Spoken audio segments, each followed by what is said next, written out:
passé 3/4 d'heure sur notre antenne tout à l'heure. Il était l'invité de Ruth Elkrief et Julie Hamet. Il est revenu sur tous les sujets. Éric Zemmour, la visite d'Emmanuel Macron aujourd'hui dans le sud-est de la France. Et on va commencer par ça. Qu'il a boudé. Il a boudé. Ciotti n'a pas voulu y aller. Exactement. Il a décidé de boycotter la visite d'Emmanuel Macron à Nice aujourd'hui et dans la vallée de la Roya sur les thèmes de la sécurité et de la reconstruction. Il accuse le chef de l'État de laisser aux Français une France orange mécanique. Il fustige un Waterloo sécuritaire. Ça, ce sont ses mots dans votre journal, dans le Figaro, Yves Tréhard. Il évoque une petite manœuvre électorale. Il en a remis une couche sur LCI ce soir. On écoute. Je n'ai pas voulu me soumettre à un subterfuge de communication. Ce n'est pas le président qui est venu, c'est le candidat. Voilà. Aujourd'hui, il faut dire les choses clairement. Pour moi, c'est un déplacement de campagne électorale. Donc, je ne souscris pas, je ne soutiens pas le candidat Macron. Il est venu à l'invitation de ses soutiens locaux, au premier rang d'entre eux, les maires de Nice et de Toulon, faire de la politique. Il a fait un discours politique, un discours de programme. Moi, j'ai adoré tout à l'heure chez Ruth Elkrief un petit extrait qui est extraordinaire. Il nous explique en gros que Macron a été déposé la première pierre d'un commissariat. Il n'y a pas le permis de construire. Ouais, il nous explique qu'en gros Macron est un délinquant. Voilà, c'est un délinquant. Voilà. Alors effectivement, il y a ça. Et puis il dit aussi qu'il achète ses électeurs, Emmanuel Macron, en faisant des chèques. Là, il parle évidemment de la crise sanitaire. Il tape dur, globalement, ce soir, sur Emmanuel Macron. On l'écoute. J'ai l'impression que la crise sanitaire lui a donné un alibi pour dépenser sans compter, avec l'argent des autres et avec l'argent du contribuable. C'est aujourd'hui, chaque fois qu'il se déplace, ce sont des milliards d'euros qui sont mis à la charge potentielle du contribuable. C'est le chéquier ouvert, c'est le chéquier électoral. On achète des catégories des clientèles. Là c'est marrant parce qu'il s'est pécressisé. Il a pris, Éric Ciotti, les couleurs de la patronne, Valérie Pécresse, qui n'arrête pas de dire il a cramé la caisse, il a cramé la caisse. Et là, il nous dit, à son tour, Éric Ciotti, il a cramé la caisse. Oui, alors ce qui est intéressant, si vous voulez, c'est qu'il n'y a rien de surprenant dans ce qu'il dit. Il a toujours été très dur à l'endroit du président de la République. Et ce procès éternel qui est fait au président de la République sortant, quand il n'est pas encore candidat déclaré, et de dire qu'il est en campagne, c'était vrai du temps d'Hollande, c'était vrai du temps de tout temps, sous la Ve République, on a pu faire ce procès. Donc il n'y a rien de neuf. Ce qui est intéressant, c'est la stratégie employée par M. Ciotti et Mme Pécresse, qui, à mon avis, au regard des sondages qui sont publiés régulièrement, et encore celui que vous allez donner ce soir, eh bien, font une erreur, à mon avis, tactique. Ah. Laquelle? Ils tapent sur Macron, alors que leur principal adversaire, si j'ai bien compris aujourd'hui, c'est Mme Le Pen. Ils devraient taper sur Le Pen. Pardon, taper, je m'entends. Je ne veux pas participer à cette atmosphère de violence qui existe dans notre pays. Mais ils devraient cibler Mme Le Pen, cibler Marine Le Pen, et éventuellement d'ailleurs aussi Éric Zemmour. Parce qu'il y a un bloc là qui est ce qu'on peut appeler, ce que j'appelle un bloc nationaliste, ce qui n'a rien de péjoratif dans ma bouche, qui l'empêche de respirer, Madame Pécresse. Et qu'est-ce qu'elle fait? Elle se tourne vers le président de la République. Il y a une erreur tactique manifeste. Justement, vous le disiez, la plus grande rivale finalement de Valérie Pécresse, c'est Marine Le Pen. Il y a un dernier sondage qui est sorti tous les jours. Il y aura un sondage quotidien donc sur LCI, également pour Paris Match et Sud Radio. Voilà, c'est une photographie à l'instant T de ce que ça donnerait si l'élection avait lieu aujourd'hui. Effectivement, on le voit, Emmanuel Macron est loin devant et on y reviendra dans le détail à 27%. En deuxième position, c'est Marine Le Pen, 17,5%. Valérie Pécresse, 15,5%. Alors, Rachel Gignac, une question quand même. D'accord avec Yves Tréhard, il se trompe d'adversaire, là, Éric Ciotti et Valérie Pécresse? Je ne sais pas s'ils se trompent ou si en fait ils sont un petit peu gênés aux entournures. Vous me direz, l'un n'empêche pas l'autre. C'est-à-dire que le discours aujourd'hui de Mme Pécresse, tout comme de M. Ciotti, font quand même énormément écho à celui d'Éric Zemmour. Et donc c'est très difficile pour eux de s'attaquer à Éric Zemmour, alors que quelque part ils essayent de partager le même gâteau. Donc ils sont dans une position extrêmement délicate. Ils essayent de parler un petit peu à l'ethos des militants notamment, de montrer que justement ils se distinguent d'Emmanuel Macron, et pour ce faire, il est plus facile de taper sur Emmanuel Macron que de pointer du doigt Éric Zemmour ou Marine Le Pen, qui en plus ont une particularité, c'est qu'ils ont une forme surtout pour Éric Zemmour, de virginité politique. Ça c'est vraiment un atout, alors que Emmanuel Macron a un bilan qui peut être présenté sous forme de casserole. Alors, Ce que vous regardez là, mesdames, messieurs, sur votre écran, ça s'appelle 2022 au jour le jour. Et comme ça a été dit à l'instant par Julie Hamet, à partir d'aujourd'hui, ça commence aujourd'hui, LCI, qui est associé à cette opération lancée par l'IFOP, LCI publiera tous les jours un sondage quotidien. Ce sondage, selon la même technique sondagière. Donc ça permettra de voir comment évolue l'opinion publique, l'opinion dans cette période préélectorale. C'est à mon avis un outil passionnant que vous découvrirez tous les jours sur notre antenne. Laurent Alexandre, vous êtes d'accord avec ça? C'est vrai que taper sur Macron, c'est pas contre-productif. Non, mais ils n'ont pas le choix. On voit bien que la chute de Zemmour continue. Il y a maintenant un écart très important qui est apparu entre Zemmour qui chute et puis Marine Le Pen qui est en phase de recovery, de redressement. Donc aujourd'hui, le vrai problème de Pécresse, c'est qu'avant, ils étaient 16. Maintenant, Marine Le Pen récupère les voix de Zemmour, elle s'envole. Et s'il y avait un deuxième tour aujourd'hui, on aurait Marine Le Pen et Macron. Et donc Valérie Pécresse, elle est bien obligée d'être gentille avec la droite nationaliste pour récupérer des voix nationaliste, et donc elle ne peut pas attaquer les candidats de la droite nationaliste. Donc elle ne peut attaquer que Macron en se disant « si je frappe fort sur les positions centristes du président, je peux récupérer quelques voix qui sont parties chez les candidats nationalistes. » Mais là, elle est complètement squeezée, parce qu'en réalité, elle est en danger de mort si Zemmour continue à s'effondrer, parce que chaque point perdu par Zemmour est récupéré par Marine Le Pen. Et on était, il y a une semaine, à égalité entre Pécresse et Marine Le Pen. Marine Le Pen est aujourd'hui très nettement au-dessus. Alors, on parlait à l'instant d'Éric Ciotti. N'oublions pas qu'il était l'invité de Ruth Elkrief sur LCI aux alentours de 21h tout à l'heure. Et on a retrouvé le petit extrait où il nous explique que le président de la République, venu à la Roya aujourd'hui en visite officielle, inaugurer entre autres un commissariat de police, est un délinquant. En gros, je résume à peine. Regardez.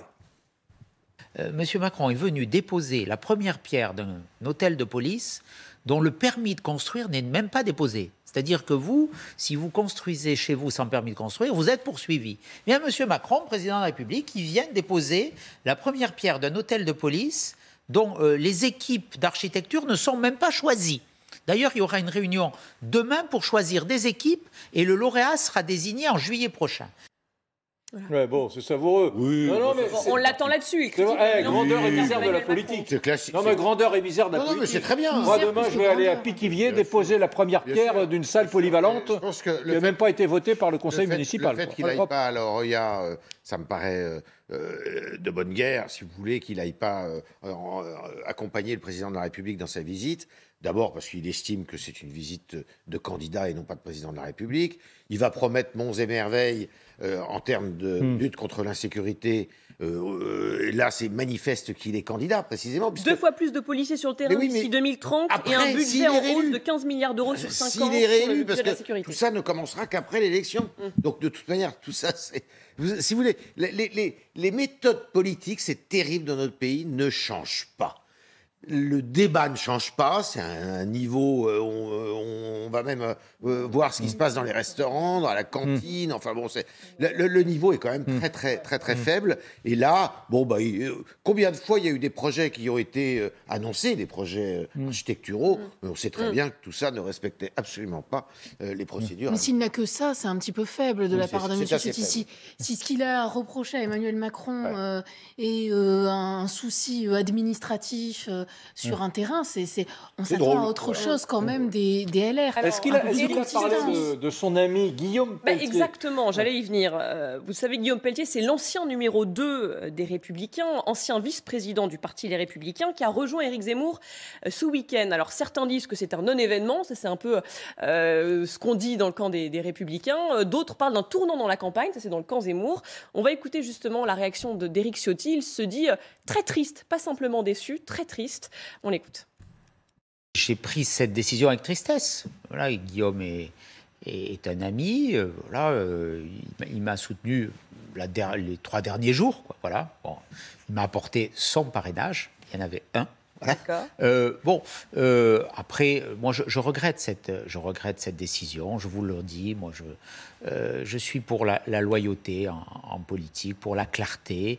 Voilà, il fait un choix, c'est le sien. Laurent Alexandre, Guillaume Pelletier quitte donc. C'est la première grosse prise. N'oublions pas qu'il était encore, il y a peu de temps, vice-président des LR, numéro 2 de ce parti. Il vient d'être nommé ce soir aux alentours de 17h, vice-président de Reconquête, le parti d'Éric Zemmour. Exactement. C'est quand même grosse prise. Jusqu'à présent, Zemmour n'avait récupéré que des troisièmes couteaux.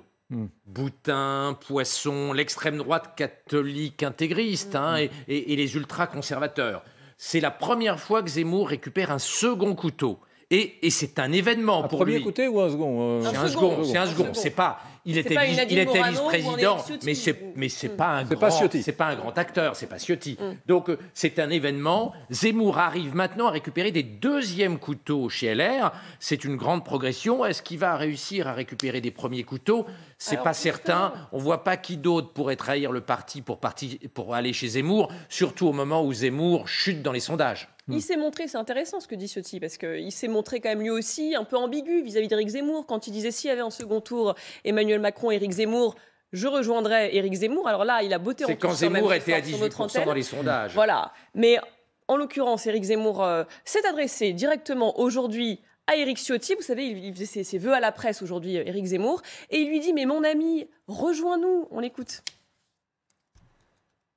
Mon cher ami, tu seras floué, trompé et finalement éliminé. Méfie-toi, méfie-toi. Et malheureusement, je suis triste pour toi car tes idées ne seront pas reconnues, ne seront pas appliquées. Et toi-même, tu seras très vite marginalisé. Votre dernier échange, c'était quand tous les deux? Direct. Votre dernier échange direct. Et je lui dis, viens nous rejoindre, fais comme Guillaume. Excellent. Voilà. Entre deux bouchées de galette. Cela dit, il est en train de manger sa galette ou un morceau de pain. Il est tranquille, hein. Il est décomplexé devant les caméras. Il y en a qui font gaffe, qui se recoiffent. Lui, Zemmour, il bouffe. Dites, cela dit, il a peut-être raison. Il a raison. Ah, il a raison. Oui, il a raison. Il a raison, parce que c'est sûr que, d'ailleurs, Éric Ciotti, on le sent depuis le début depuis la fin de la primaire, il cherche à exister à tout prix et à se faire respecter par Madame Pécresse. Je ne suis pas persuadé que le mariage et l'alliance Pécresse-Ciotti dans la tempête, parce qu'il va y avoir de la tempête, ça va secouer dur, si vous voulez, parce que si Mme Pécresse n'arrive pas à décoller dans les sondages, ça va secouer très dur. Et il va y avoir des questions de ligne qui vont se poser, nécessairement. Même si je ne nie pas que Valérie Pécresse n'a jamais eu la parole molle sur le front régalien. Mais on a quand même l'impression que la ligne, là, c'est Éric Ciotti qui la dicte. Mais Éric Ciotti, je suis persuadé, et c'est pas rien, il est un peu pris au piège aussi, Éric Ciotti, parce que avant le résultat de la primaire, c'est là où il avait dit « je voterai pour Éric Zemmour si j'avais à choisir entre Zemmour et Macron ». Il ne peut pas changer d'idée comme ça du jour au lendemain. Donc, je ne suis pas persuadé que Mme Pécresse puisse dire la même chose. Jamais elle le dira ça. Oui. Et donc, il y a une forme de piège. Et à mon avis, il n'est pas dans une situation très confortable, Éric Ciotti. Alors justement, on lui a posé la question ce soir. Ruth Elkrief lui a posé la question plutôt et lui a proposé la question de pour qui il voterait en cas de second tour Éric Zemmour et Emmanuel Macron. Il botte en touche, Éric Ciotti, on l'écoute. Vous aviez dit et répété, au deuxième tour, je voterai plutôt Zemmour que Macron. Au deuxième tour, est-ce que vous voulez répéter ce soir? Au deuxième tour, j'ai la conviction, et aujourd'hui c'est une hypothèse qui est, quand vous me l'aviez posée, qui était hautement improbable. On était à 10%. Au second tour, ce sera Valérie Pécresse, et je voterai Valérie Pécresse. Donc vous ne répétez plus, c'est la première fois. C'est la première fois parce que vous avez continué, vous avez continué un certain temps. Je suis certain de cette hypothèse. Je suis certain de cette hypothèse. Voilà. Je suis certain de voter au second tour pour Valérie Pécresse. Il y a des constats, bien entendu, que je partage. Des constats que je partage avec Éric Zemmour, notamment, bien sûr. Mais moi, ce qui m'importe, on ne peut pas se limiter à des constats dans la vie politique. On est là pour agir, pour bâtir, pour faire avancer. Eh bien, demain, qui peut faire avancer le pays? Qui peut le redresser? Alors Valérie Pécresse, justement, comment vous la Je ne crois pas que ça soit dans ce sens de ce qu'on a entendu, qu'il y ait la possibilité de gagner. Voilà, Rachel Binas, il s'en sort bien. Il dit finalement, il ne dit pas « je ne voterai pas Zemmour », il dit « je ne pourrai voter que Valérie Pécresse puisque ce sera elle qui sera au second tour ». Il fait un pas de côté. Il fait un pas de côté parce qu'il est extrêmement gêné. En fait, le bandeau qu'on a mis, Zemmour draguerait-il Ciotti? En effet, Zemmour est le type de Ciotti. J'entends par là type politique, bien évidemment. On aura compris. Et j'aime à croire. Et que les téléspectateurs également. Donc oui, il est extrêmement gêné parce qu'en fait, c'est sa ligne, comme c'est également la ligne de Morano, par exemple, de Pelletier, en effet. Pelletier est rentré à la maison, en fait, en rejoignant Éric Zemmour.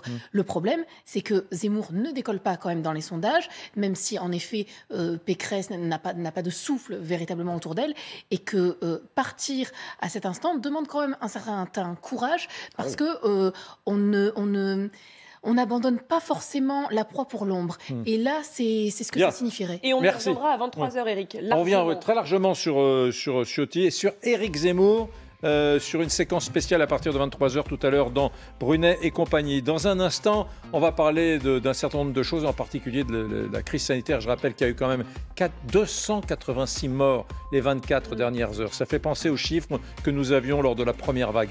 286 morts, mesdames et messieurs. Et on parlera, Éric, dans ce contexte-là, de cette annonce de Jean Castex qui assouplit le protocole sanitaire à l'école. 3 autotests suffiront pour les cas contacts. Est-ce une bonne chose alors que l'épidémie, vous le disiez Eric, se propage? On en parle et puis on reviendra aussi sur cette petite phrase de Fabien Roussel: à bon vin, une bonne viande, un bon fromage, c'est la gastronomie française. Eric, il a été très critiqué par certains à gauche, Fabien Roussel, et il s'est défendu ce soir sur notre antenne. On va revenir sur cette affaire est hallucinante. Hallucinante. On en parlera dans les prochaines minutes. Hallucinant. À tout de suite. On va en bouffer. Votre programme avec American Express. American Express, aux côtés de chacun de nos entrepreneurs.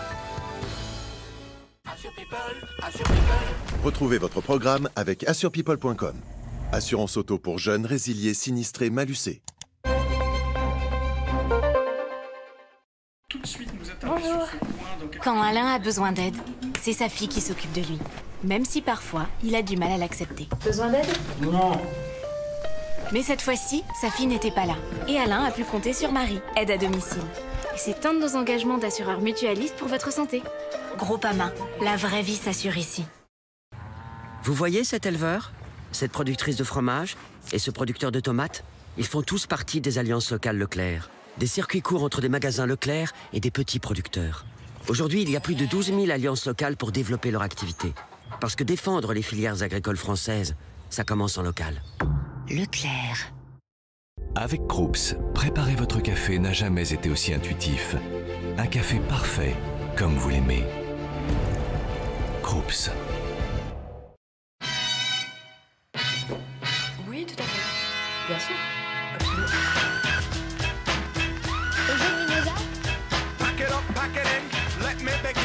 Absolument.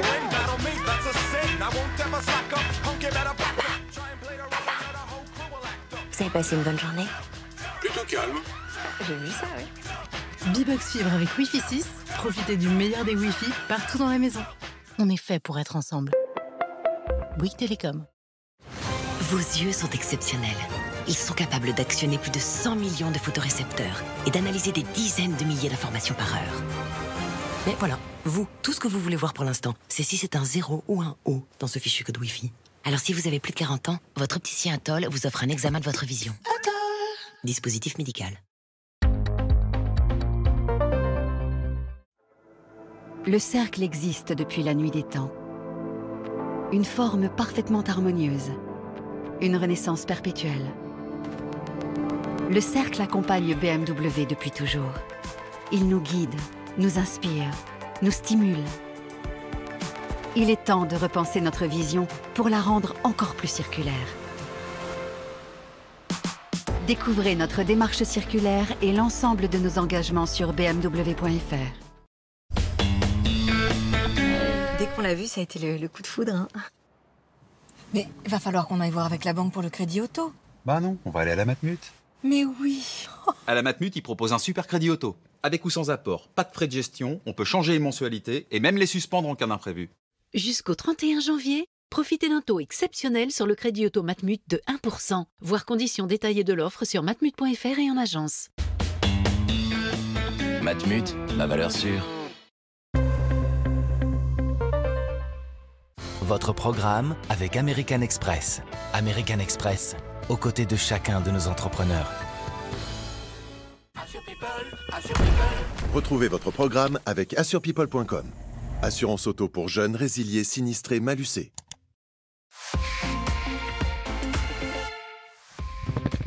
« 281 morts, vous disais-je, lors des 24 dernières heures. Des chiffres, bien évidemment, à nuancer parce qu'on sort d'un week-end. Mais quand même, on en parlera. On parlera aussi également des annonces de Jean Castex, le Premier ministre, qui bouge un peu les choses à l'école. Et un certain nombre de personnes disent d'ailleurs que c'est la fin du protocole sanitaire à l'école. On en parlera dans un instant. Mais tout de suite, comme tous les soirs, aux alentours de 22h30, c'est les essentiels sur LCI.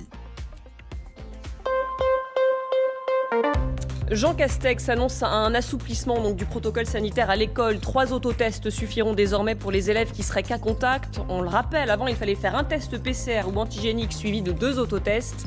On écoute le Premier ministre ce soir. On ne demande pas tout de suite aux parents de venir chercher leur enfant au motif qu'il est cas contact. On attendra la sortie scolaire. Votre enfant est cas contact parce qu'il y a un gamin positif dans l'école qu'il fréquente. Je vous annonce en réalité de pouvoir recourir à 3 autotests. On va demander une attestation une fois pour toutes.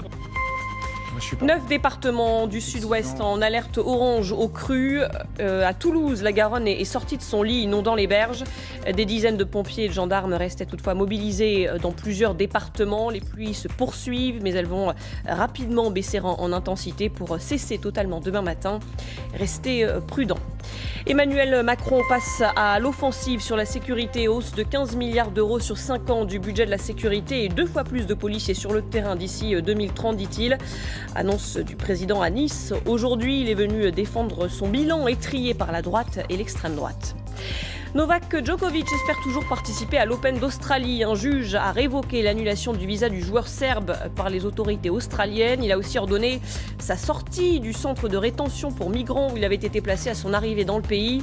Je veux rester, essayer de participer à l'Open d'Australie, dit-il. Je suis venu ici pour disputer l'un des tournois les plus importants. On le rappelle, il n'est pas vacciné contre le Covid. Dans l'actualité également, ces centaines de personnes rassemblées aujourd'hui à l'église de la Madeleine à Paris pour les obsèques des frères Bogdanov. Vous le savez, ils sont décédés du Covid tous les deux à 6 jours d'intervalle. On pouvait notamment y voir le chanteur Francis Lalanne, l'écrivain Raphaël Enthoven, l'ancien ministre Luc Ferry ou encore les animateurs Cyril Hanouna et Julien Lepers. Et puis le rendez-vous politique demain, Elisabeth Martichoux recevra Bruno Retailleau, président du groupe Les Républicains au Sénat. Interview à suivre en direct sur LCI à partir de 8h30. Il va falloir que vous soyez extrêmement clair avec moi, extrêmement pédagogique. Vous allez me parler comme un enfant de 12 ans, parce que j'ai rien compris, franchement. Qu'a dit Jean Castex à propos des contraintes sanitaires, notamment dans les établissements scolaires? Qu'est-ce qui est nouveau? Alors, il assouplit ce soir donc le protocole sanitaire à l'école. 3 autotests suffiront désormais pour les cas contacts. On le rappelle, avant, chaque élève qui était identifié comme cas contact devait se soumettre immédiatement à un test PCR ou à un test antigénique suivi de 2 autotests. Cette nouvelle règle des 3 autotests est valable dès demain, sachez-le. On écoute les explications du Premier ministre. Votre enfant est cas contact parce qu'il y a un gamin positif dans l'école qu'il fréquente, ou dans le collège ou dans le lycée. Aujourd'hui, il doit donc faire 3 tests. Un test PCR ou antigénique en pharmacie, et c'est là qu'on alimente les queues, et 2 autotests ensuite, au bout de 2 jours et de 4 jours. Je vous annonce en réalité de pouvoir recourir à 3 autotests. Plutôt qu'un PCR et 2 autotests, que des autotests. Exactement. Voilà, 3 autotests, c'est la nouveauté. L'autre nouveauté, c'est qu'une seule attestation attestant du résultat négatif sera demandée aux parents. Là encore, on écoute le Premier ministre. Dans le protocole actuel, on disait, vous devez produire une attestation à chaque fois pour dire, ben voilà, l'autotest que j'ai pratiqué est négatif. Là, on va demander une attestation, une fois pour toutes, pour simplifier la vie des parents et des enseignants. Professeur Jean-Louis Tauboul, je vous ai vu un peu dubitatif, là. Je vous ai même entendu souffler, voire même pouffer. Ne niez pas, vous avez pouffé.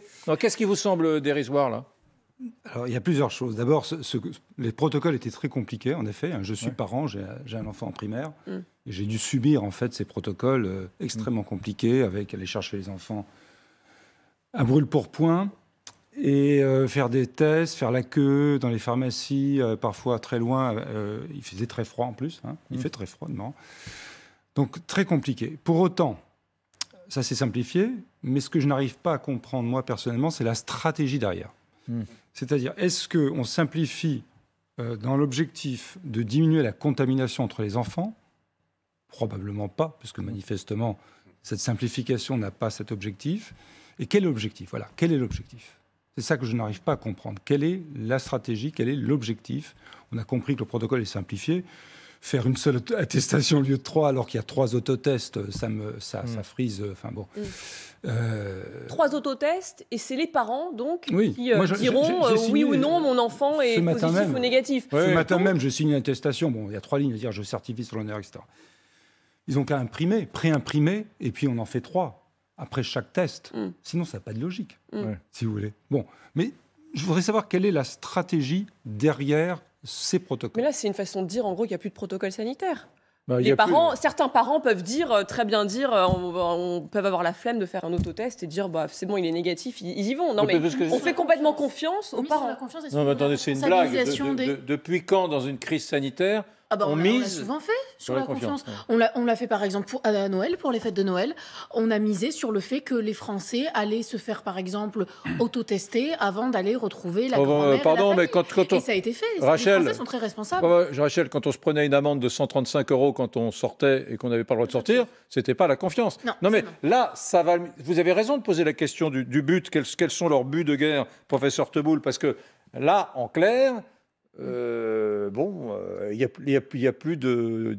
Enfin, c'est terminé, quoi. Il n'y a plus rien, il n'y a plus de contraintes à l'école. Est-ce que c'est pour protéger les enfants? Est-ce que c'est pour protéger les familles, ceux qui ne sont pas vaccinés, etc.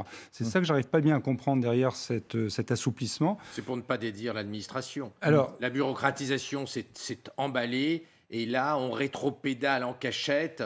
Parce qu'en réalité, d'empêcher la contamination à l'école est impossible. On a mis en place une usine à gaz, les parents deviennent fous. Même les pro-vax, les plus fanatiques comme moi, deviennent fous par cette bureaucratisation complètement dingue et complètement débile. Donc en réalité, l'administration n'a pas voulu se dédire et on a supprimé, on a allégé le protocole jusqu'à le rendre complètement vide de sens, mais il n'y a pas de stratégie. Dire qu'est-ce qu'on veut faire derrière? D'empêcher les enfants de se contaminer à Omicron est impensable compte tenu du R0 d'Omicron, même avec des masques chirurgicaux traditionnels. Donc là, vraiment, est-ce que c'est pas éviter la fermeture des classes, la stratégie tout simplement derrière? On va avoir une contamination massive dans les classes par Omicron. On le voit bien. 1% de la population française au minimum est contaminée chaque jour, en incluant les PCR positives, puis les gens qui ne sont pas testés. Donc on n'empêchera pas la contamination massive. Je ne comprends pas quelle est la stratégie de l'État, à part une stratégie de communication pour que la puissance publique ne se dédie pas de façon ouverte. Est-ce que c'est pas aussi désengorger les laboratoires et les pharmacies où certains se posent la question clairement, est-ce qu'il y a-t-il trop de tests? Des chiffres quand même qui sont assez flagrants. Évidemment qu'il y a trop de tests aujourd'hui et qu'avec Omicron, il faut réévaluer la stratégie de testing. C'est ce que demandent certains épidémiologistes. On vous posera la question dans un instant, docteur Tauboul. Plus de 2 millions de prélèvements pour des analyses antigéniques ou PCR ont été réalisées lundi, il y a une semaine. 2 millions et près d'1,5 million chaque jour en moyenne sur la semaine écoulée. On va en parler avec le docteur Renaud Nadjaï. Vous êtes président de l'Union régionale des pharmaciens d'Île-de-France. Merci d'être avec nous ce soir. Une réaction à l'annonce de Jean Castex. 3 autotests donc plutôt qu'un PCR ou un antigénique suivi de 2 autotests. Est-ce que ça peut vous faciliter un petit peu la tâche, vous, dans les pharmacies? Bonsoir. Oui, écoutez, effectivement, on vit une période compliquée dans les pharmacies, et compliquée pour nous, compliquée pour l'ensemble des patients, compliquée pour les parents, compliquée pour les enfants, parce que effectivement, la machine est très très lourde. Elle est efficace, mais elle est très très lourde. Il me semble que si on arrivait à remplir notre rôle d'éducation à la santé, nous pharmaciens, et avec évidemment l'ensemble des professionnels de santé, pour expliquer les bons gestes pour utiliser un autotest, on peut sans aucun doute fluidifier et rendre cette période compliquée. Docteur, certains disent quand même que sur les autotests, le lobby, pardon, je reprends les mots, de ceux qui veulent vous chercher querelle, certains disent donc que le lobby des pharmaciens a été tellement efficace qu'on vendait des autotests partout en Europe, en Angleterre, en Allemagne, partout, et en libre service, dans les grandes surfaces, que sais-je, et que finalement, en France, on a été les derniers servis et que les autotests sont restés vraiment en vente dans les pharmacies, alors qu'ils étaient depuis très longtemps en vente partout ailleurs chez nos voisins. Donc oui, les pharmaciens ont quand même beaucoup de considération à les entendre. L'État les considère. Écoutez, les autotests, quels qu'ils soient, ne sont pas des produits de consommation. C'est des produits de santé. C'est pas fait pour faire mumuse. Là, le professeur Teboul en a parlé. C'est quoi la stratégie? À un moment, si on veut arriver à suivre, il faut que ce soit bien fait. Sinon, pourquoi est-ce qu'on le fait? Pour s'amuser à se gratter le nez ou alors enquiquiner nos enfants, à aller leur trifouiller dans les narines? Enfin, ça veut dire quoi? Ce n'est pas un produit, ça ne peut pas être un produit de consommation, ça ne peut pas être un produit d'appel à la population. Mais alors, les Allemands, mais alors, docteur Nadjahi, les Allemands, par exemple, sont donc des idiots puisqu'ils vendent des autotests dans des tas de commerces qui ne sont pas seulement des pharmacies et depuis très, très longtemps. Ils sont idiots. Bah écoutez, les résultats ne sont pas probants avec les autotests en Allemagne. Ils ont rien limité. Je pense qu'aujourd'hui, la stratégie qui a été mise en place avec des produits qui doivent être des produits de suivi de la crise sanitaire, c'est effectivement en France qu'on a sans aucun doute le meilleur moyen. Les Allemands, ils ont bien gagné avec les autotests, excusez-moi, c'est pas un bon exemple. Merci beaucoup, docteur Nadjahi, d'avoir réagi sur notre antenne. Docteur Teboul, la Direction générale de la santé a transmis un document aux professionnels sur le terrain là, ce week-end en préconisant une priorisation de l'accès aux tests dans certains cas, notamment les personnes symptomatiques, celles contact à risque ou disposant d'une prescription médicale, etc. Est-ce que vous êtes d'accord avec ça? Est-ce qu'il faut prioriser? Est-ce qu'on en fait trop? Et dans quel cas, selon vous? Moi, je suis d'accord avec cette mesure. Alors, elle est aussi expliquée par le fait qu'il n'y a pas assez de tests. Enfin, bon, c'est évident, surtout les PCR. C'est ça le problème. C'est qu'on n'a pas assez de PCR actuellement. Et c'est pour ça que cette mesure a été prise. Alors, probablement, il faut prioriser, oui. Là, oui, en effet, sur les personnes cibles que vous avez citées. Ça me semble en effet une bonne stratégie. Maintenant, avoir beaucoup de tests et tester beaucoup, c'est aussi un petit peu regarder comment évolue la dynamique de l'épidémie, même si ce n'est pas le meilleur indicateur, puisqu'on sait que le meilleur indicateur peut-être est un peu plus tardif. C'est le taux d'hospitalisation, le nombre de patients hospitalisés. Mais justement, alors ça c'est une question, on a l'impression que ce variant Omicron, en tout cas c'est de plus en plus d'études le montrent, ce variant serait donc moins dangereux. Est-ce qu'il ne faut pas juste laisser circuler maintenant le virus ou c'est encore trop tôt? C'est ce que vous dites? Je n'ai pas de réponse formelle, il y a différentes théories naturellement. Moi la mienne c'est non, c'est de ne pas laisser circuler parce que c'est quand même avec la loi du nombre, même si c'est moins grave individuellement, et ça je le confirme, en effet, c'est moins grave individuellement. C'est-à-dire que le risque individuel pour une personne vaccinée,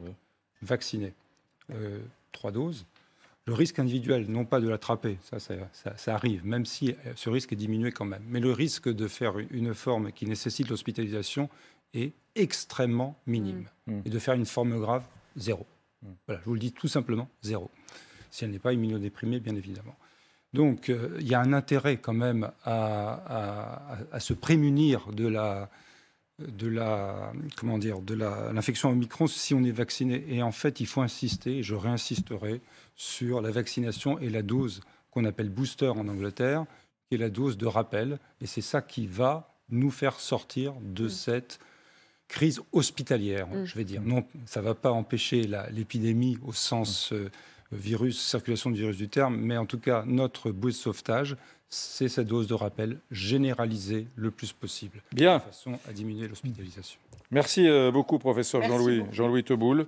En tout cas, moi je retiens une chose, c'est qu'en gros maintenant pour l'école, eh bien c'est à la merci des parents, voilà, qui peuvent sur simple déclaration dire voilà mon enfant est négatif, il va rentrer ou pas dans l'établissement scolaire. Bon, voilà, comme vous disiez à l'instant, Rachel Binas, on fait confiance aux parents. Exactement, voilà, et puis après tout, pourquoi pas, quel est le risque? Il va y avoir un taux absolument démentiel de faux certificats. Il va y avoir un taux démentiel de faux certificats. Bien, merci beaucoup. Merci beaucoup. Nous allons maintenant parler d'un sujet alors, qui personnellement m'a assez révolté. Le patron du Parti communiste français, Fabien Roussel, s'est exprimé et, oh là là, quel terrible dérapage!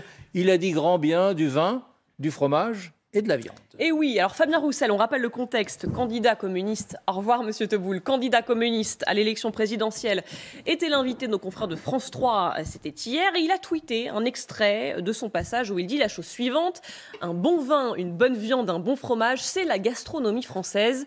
Le meilleur moyen de la défendre, c'est de permettre aux Français d'y avoir accès. Alors ça a entraîné, comme vous le disiez Eric, tout un tas de critiques, à commencer par Sandrine Rousseau, l'écologiste Sandrine Rousseau, qui dit la chose suivante sur Twitter: le couscous, plat préféré des Français, et elle était sur LCI ce soir, elle s'explique. C'est pas du tout honteux, mais simplement la gastronomie française est bien mangée, c'est aussi manger des raclettes qui sont suisses, des pizzas qui sont italiennes, des sushis qui sont japonais, et en fait le truc c'est qu'on a on renvoie à chaque fois une espèce de vision très monolithique de ce que serait la culture française. Nos combats se rejoignent, simplement après il y a une question de symbole, de symbolique et de mots en politique, et voilà, ces mots-là, c'est encore des mots qui excluent une partie de la gastronomie qui a lieu en France et dont on profite tous les jours, et heureusement.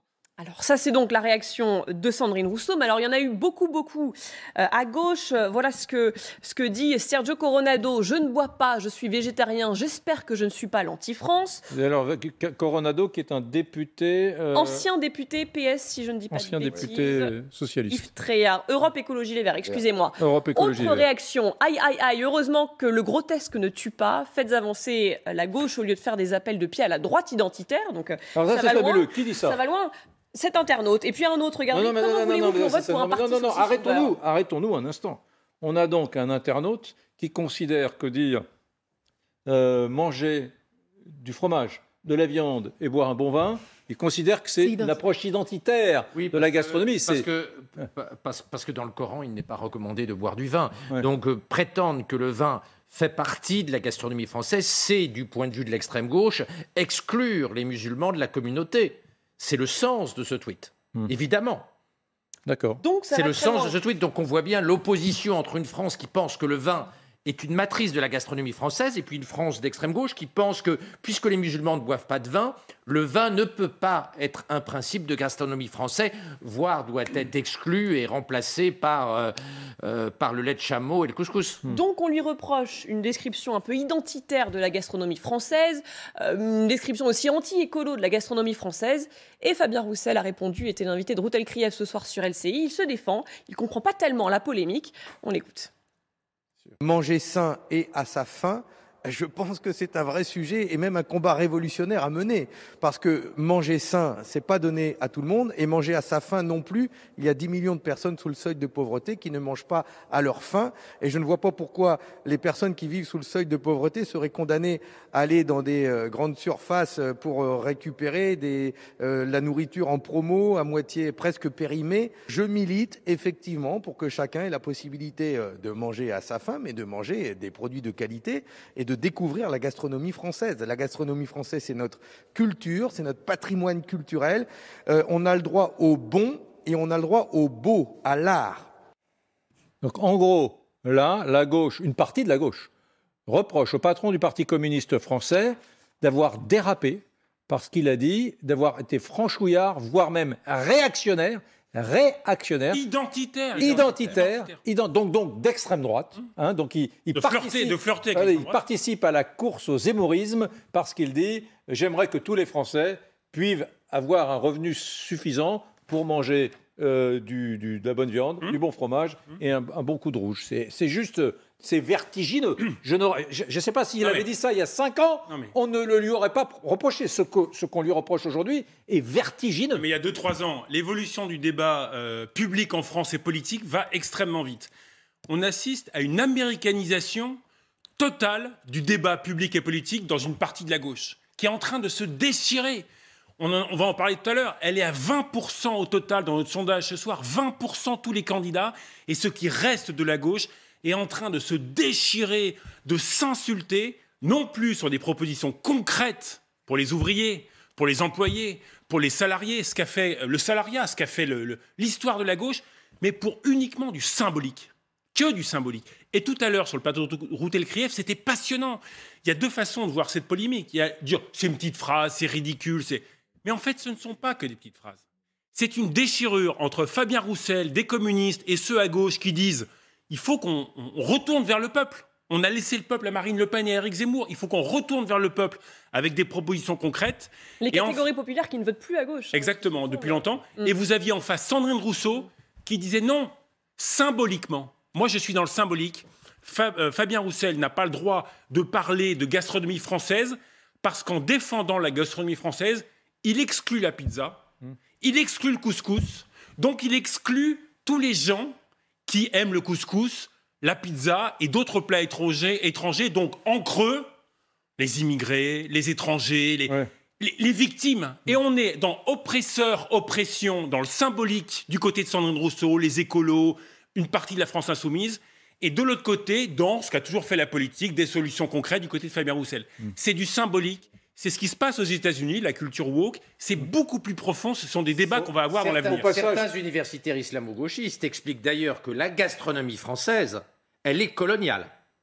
Et elle est identitaire. Et qu'elle fait le jeu de Zemmour. Ne serait-ce que parce qu'elle promeut le vin qui est interdit chez les musulmans. Donc là, en réalité... Ou la viande pour le vegan. Exactement. Il y a une fusion entre le discours décolonial et puis les universitaires et les politiciens islamo-gauchistes comme Madame Rousseau. À l'inverse, Roussel, lui, est un universaliste. Ça n'est pas un islamo-gauchiste, mais il fait partie des très très rares à gauche qui ne sont pas devenus islamo-gauchistes. Au sein même du Parti communiste, il y a des gens comme Madame Faucillon qui lui reproche d'avoir dit ça. Alors, je n'ai pas résisté, en préparant cette émission avec Julie Hamet, au plaisir d'aller chercher une petite archive pour montrer à quel point le monde avait changé, la gauche avait changé. 1981, Georges Marchais, qui occupait la même fonction que Fabien Roussel, il était premier secrétaire du Parti communiste, qui était à l'époque un peu plus important. Regardez ce que 15% des il électeurs. De faire 20% aux européennes. 15%. Aux européennes, mais à l'élection présidentielle, 15%. 15%. Bon, voilà.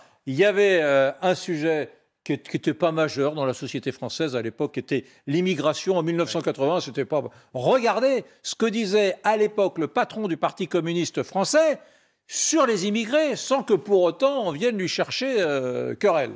Regardez. Il faut stopper l'émigration officielle et clandestine. Il est inadmissible de laisser entrer de nouveaux travailleurs immigrés en France, alors que notre pays compte près de 2 millions de chômeurs français et immigrés. Alors, non, pour rétablir un peu la vérité, Georges Marchais, ça lui a valu quelques critiques, et des critiques assez lourdes d'ailleurs du Parti socialiste, parce que lui, à la tête du Parti communiste... Souvenez-vous, au Parti communiste, à Ivry, ils avaient détruit au bulldozer pour rester dans le sujet, des foyers d'immigrés. Le Parti communiste, des mairies communistes avaient détruit des foyers d'immigrés. Pour rester dans le sujet de la gastronomie, moi qui suis un habitué de la fête de l'humanité, où je vais depuis 30 ou 35 ans, et j'ai le souvenir aussi de banquets auxquels je n'ai pas participé, mais qu'on m'a raconté avec Valdez-Crochet, avec toute la vieille garde du Parti communiste. Et je peux vous dire que ça gueuletonnait sec, et on gueuletonnait français. Et alors la particularité de la fête de l'humanité organisée par le journal L'Humanité, mais en collaboration évidemment avec le Parti communiste, c'est que c'est organisé en stands, et en stands régionaux, où justement vous vous rendez dans chacun de ces stands pour goûter et pour célébrer, je dirais, la qualité de la gastronomie régionale de toutes les régions de nos pays. Ce qui n'empêche pas d'ailleurs que vous avez dans la fête de l'humanité un village du monde où vous pouvez goûter, si vous voulez, des couscous, des pizzas, des plats vietnamiens, parce qu'elle a oublié le thaï aussi qui est très à la mode. Mais l'un n'exclut pas l'autre. Et vous pouvez manger comme Pol Pot si vous voulez d'ailleurs, il n'y a pas de problème. D'ailleurs, attendez, l'un n'empêche pas l'autre. Il y a une grande confusion. Est-ce que vous assumez là tous ce bloc-là, cette petite phrase que nous avons mis pour illustrer notre débat, c'est le débat finalement qui se pose entre la gauche pinard, la gauche vin rouge et la gauche couscous. C'est un débat, c'est ça du gros rouge qui tâche, ce débat, quand même. Pardon. C'est comme ça que Sandrine Rousseau l'a présenté. C'est elle qui le présente. C'est Sandrine Rousseau qui l'a présenté comme. Mais je le répète, Sandrine Rousseau, c'est la numéro 1 des islamo-gauchistes en France. Donc elle revient à un problème identitaire. Et je pense que Sandrine Rousseau pense qu'il est indécent vis-à-vis de nos compatriotes musulmans, de mettre en avant le vin français. Et on voit à quel point, finalement, les écologistes, grâce à Sandrine Rousseau, sont devenus l'épicentre de l'islam. Pardonnez-moi, il y a une chose qui est très importante, c'est que quand elle réagit pour la première fois, je crois, sur Twitter, à cette prise de parole de Fabien Roussel, elle dit « le couscous » est le plat préféré des Français. C'est l'appropriation culturelle. Bon, très bien, ok, très bien. Mais là, quand elle est en relation par duplex avec Routel Krief à 21h dans notre émission, qu'est-ce qu'elle fait? Elle parle plus du couscous. Elle dit là, je suis sur LCI, c'est une chaîne statutaire, je vais pas choquer le bourgeois. Elle dit, vous savez, il n'y a pas que la cuisine française, la viande, il y a également les sushis. Elle ne parle plus des couscous. Il y a également la raclette savoyarde. Il y a également la pizza italienne. Vous voyez le truc beaucoup plus édulcoré. Non, une question, parce que Fabien Roussel, il a aussi un profil un petit peu particulier. Pro-nucléaire, renforcement de la sécurité. Je vous reprends tout de suite. Non, je vous reprends tout de suite. Le Parti communiste français, depuis ses origines, est un pays... Enfin, ses origines, le nucléaire n'est pas aussi vieux que ça. Est un parti qui défend. Non, mais dans le paysage de la gauche aujourd'hui, elle veut dire. Dans le nucléaire. Et particulier dans le paysage de la gauche aujourd'hui. Il faut rappeler l'histoire. Mais oui, bien sûr, bien sûr. Il est pro-nucléaire, il est pro-sécurité, il est anti, effectivement, immigration irrégulière, il est industriel, il est anti-société de services, anti-société de consommation. C'est-à-dire que c'est la France, d'une certaine façon, qui est décrite comme les années 50-60. Il y a une évolution. Et vous dites chouchou de la droite, détesté par la gauche, Fabien Roussel. Oui, parce que Fabien Roussel, vous avez raison, il a aujourd'hui, dans la gauche culturelle et politique, qui a tellement évolué, notamment sous le quinquennat de François Hollande, où il y a des gens, il y a des électeurs de gauche, et ils ont le droit. Ils ont tellement été déçus par ce qu'ils appellent la droitisation de Hollande, de Valls, qui se raccrochent aujourd'hui. Et pour eux, la gauche, la vraie gauche, c'est les Insoumis, c'est Jean-Luc Mélenchon, c'est le courant de Sandrine Rousseau. Et de leur point de vue, ça peut se défendre. Eh bien, ils considèrent que Fabien Roussel, qui a été à la manifestation de soutien des policiers, en fait, il y avait CFDT Police et autres, il n'a pas été, par exemple, manifesté avec Alliance. Mais pour une partie de la gauche culturelle et politique, le fait même pour Fabien Roussel d'avoir été à une manifestation de soutien des policiers, compte tenu de ce qu'ils appellent les violences policières, ce n'est pas possible.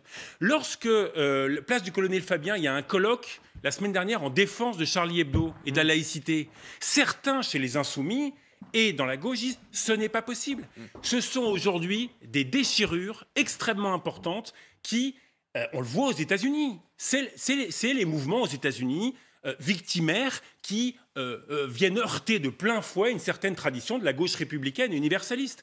Et franchement, la gauche, elle n'est pas sortie des ronces avec des polémiques comme ça. Mais Fabien Roussel est extraordinairement courageux. C'est le chouchou de la droite. Extraordinairement courageux. Il soutient le nucléaire, il soutient une agriculture moderne, il soutient la science, il soutient la technologie, il soutient la laïcité, l'universalité. Il soutient tout ce que Mélenchon a abandonné depuis 10 ans. C'est absolument incroyable. C'est presque nostalgique du stalinisme.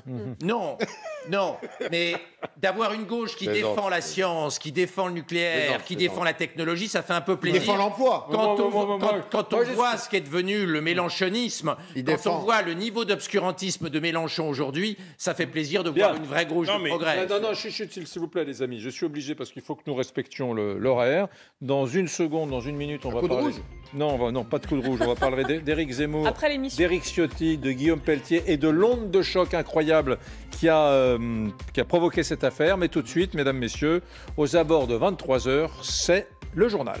Et on commence donc par l'information de la soirée. Jean Castex qui annonce un assouplissement du protocole sanitaire à l'école. 3 autotests suffiront désormais pour les élèves qui seraient cas contact. L'objectif, c'est de réduire les files d'attente dans les laboratoires et les pharmacies pour réaliser les tests et simplifier aussi la vie des familles. On fait le point avec Alison Tassin. Les enfants ne les comptent plus. Ces longues heures d'attente pour faire un test PCR ou antigénique. Moi, j'ai pas envie d'attendre. J'ai direct envie de le faire comme ça. Je pourrais rentrer en train de manger. J'ai faim. Alors ce soir, le protocole évolue. Jusqu'alors, si un enfant était cas contact, il devait se soumettre le jour même à un test PCR ou antigénique, puis à un autotest au jour 2 et au jour 4. Désormais, plus besoin de passer au laboratoire ou à la pharmacie, c'est autotest dès le premier jour. Autre simplification, une seule attestation sur l'honneur sera suffisante pour l'ensemble de ces 3 tests, dangereux pour ce syndicat enseignant. À partir du moment où on ne peut pas vérifier la validité du premier test, on se retrouve à voir un protocole qui fonctionne uniquement sur la confiance envers les familles. Or, on sait que si certaines familles vont faire ça assez sérieusement, d'autres, aussi parce qu'elles auront du mal à trouver les autotests, finiront par juste signer une attestation sur l'honneur sans tester personne. Enfin, dernière évolution pour alléger le quotidien des parents. Vous ne serez plus obligé de venir chercher immédiatement votre enfant si un de ses camarades est positif. Cela pourra attendre la fin de la journée d'école.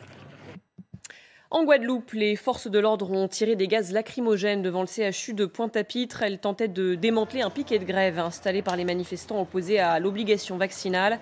Des manifestants qui parlent d'une atteinte au droit de grève fondamental. Plusieurs véhicules ont été incendiés. Emmanuel Macron passe à l'offensive sur la sécurité, hausse de 15 milliards d'euros sur 5 ans du budget de la sécurité et 2 fois plus de policiers sur le terrain d'ici 2030. Annonce du président à Nice. Aujourd'hui, il est venu défendre son bilan étrillé par la droite et l'extrême droite. On met de l'argent, on investit, on forme plus, mais on organise mieux aussi, c'est ce qu'on doit à nos compatriotes, pour avoir plus de monde présent sur le terrain et efficace.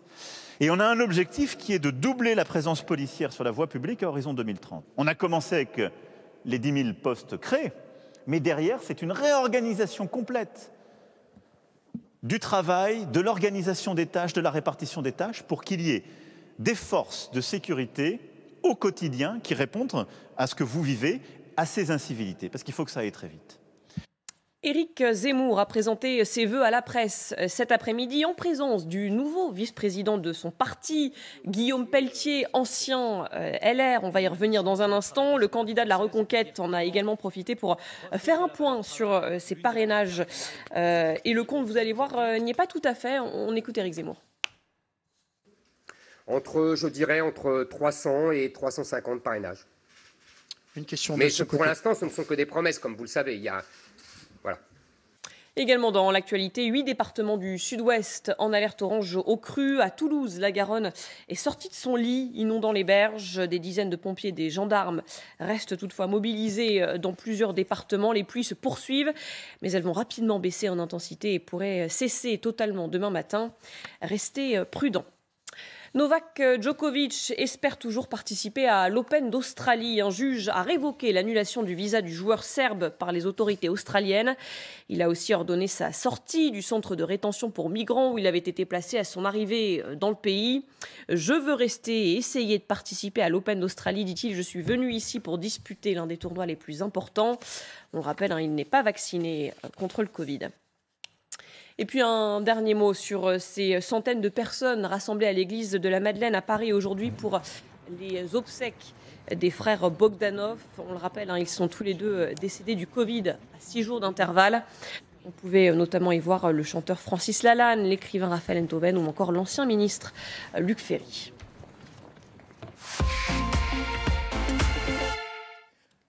On va parler du fait politique de ce week-end, mesdames, messieurs. C'est la première vraie prise de guerre majeure pour Éric Zemmour, qui a arraché au Parti Les Républicains son vice-président, Guillaume Pelletier, qui est devenu, d'ailleurs cet après-midi à 17h, promotion très rapide promotion super rapide dans le parti Reconquête d'Éric Zemmour. Donc Guillaume Pelletier qui est devenu vice-président numéro 2 de Reconquête. Alors, vous vous en doutez, évidemment, il a été immédiatement exclu du parti Les Républicains. Alors, comment est-ce qu'il faut interpréter ce ralliement? Est-ce que c'est une prise de guerre, comme on le dit dans le camp Zemmour, qui parle carrément d'un tournant dans la campagne, ou est-ce que c'est un non-événement, comme on le dit plutôt chez les Républicains? En tout cas, Éric Ciotti a réagi ce soir sur LCI. Il se dit non pas déçu, mais très triste. On écoute. J'ai pris cette décision avec tristesse. Voilà, Guillaume est un ami. Il m'a soutenu les 3 derniers jours. Quoi, voilà. Bon, il m'a apporté son parrainage. Il y en avait un. Voilà. Après, moi, je regrette cette décision. Je vous le dis. Moi, je suis pour la loyauté en politique, pour la clarté. Voilà, il fait un choix, c'est le sien. Laurent Alexandre, prise de guerre, est-ce que c'est une prise de guerre? C'est un premier couteau, deuxième couteau, vous le mettez dans quelle catégorie? C'est un deuxième couteau. C'est mieux que ce qu'il y a. Hein. Jusqu'à présent, il y a Philippe de Villiers autour de Zemmour, qui est dans un délire complotiste absolument incroyable depuis un mois, qui raconte des choses invraisemblables sur le Covid, sur le vaccin, des choses complotistes absolument incroyables. Il a la chef des Gilets jaunes, la Jacqueline Brault, qui est la grande spécialiste des chemtrails. Hein, c'est ces gens qui pensent que les gouvernements mettent dans le ciel, dans les traînées d'avions, des produits pour abîmer nos cerveaux et nous contrôler. Il a récupéré 2-3 anti-mariage gay comme Poisson et Boutin, qui sont maintenant des gens très très très âgés, hein, qui ne sont pas des perdreaux de l'année. Donc il n'avait rien autour de lui. Pas Jean-Frédéric Poisson quand même, c'est quand même pas un perdreau de l'année. Oui. Donc il avait récupéré des seconds couteaux extrémistes et très âgés. C'est la première fois qu'il a quelqu'un de présentable. Parce que Pelletier est effectivement un gendre idéal, il est présentable, il est dynamique, il est jeune. Donc c'est une prise essentielle pour lui. Au demeurant, c'est quand même pas un premier couteau de LR. Ouais. Donc c'est une prise indispensable pour Zemmour. Personne, au moment où Zemmour s'effondre dans les sondages, n'a envie d'aller chez Zemmour. Ouais. Donc Pelletier a été courageux. Il a été courageux à un moment où Zemmour est en grande difficulté sondagière. Donc c'est un deuxième couteau qui présente bien et qui a été courageux parce que d'aller dans un bateau qui est en train de couler un petit peu, l'écart entre Marine Le Pen et Zemmour dans les sondages est de 5% aujourd'hui, hein, c'est énorme, mais... c'est quand même courageux. Laurent Alexandre, est-ce qu'il est vraiment courageux ou est-ce qu'il ne suit pas comme ça un peu les tendances? On lui reproche son côté girouette. Je voulais revenir sur son parcours quand même. Il est passé du Front National de la Jeunesse à Bruno Maigret, puis de Bruno Maigret à Philippe de Villiers, de Philippe de Villiers à Nicolas Sarkozy, et pour finir, des Républicains à Éric Zemmour. Mais Zemmour, n'ayant personne autour de lui, il ne peut pas faire ça difficile. Il prend ce qui vient. Là, il a quelqu'un de présentable et de jeune et de dynamique qui parle bien, c'est un storyteller, il l'a pris et il en a fait le numéro 2 de son mouvement. Donc Zemmour n'est pas aujourd'hui, au moment où il chute, il n'est pas en situation de faire le difficile. Donc il est tout à fait logique qu'il ait accueilli Pelletier les bras ouverts. Parce que franchement, sur l'estrade, à Villepinte, c'était quand même pas très glorieux, les gens qui encadraient Zemmour. Alors, il y a eu pas mal de réactions. Hein. Ouais, notamment celle de Marine Le Pen. Marine Le Pen qui trouve ça très drôle et qui pointe elle aussi le côté girouette de Guillaume Pelletier. On l'écoute. Guillaume Pelletier qui vient d'annoncer qu'il lâchait Valérie Pécresse pour soutenir Éric Zemmour, le seul candidat capable de gagner face à Emmanuel Macron. Ça ne m'étonne pas de lui. Je pense qu'Éric Zemmour devrait aller mettre un cierge parce que là où Pelletier passe, les campagnes trépassent.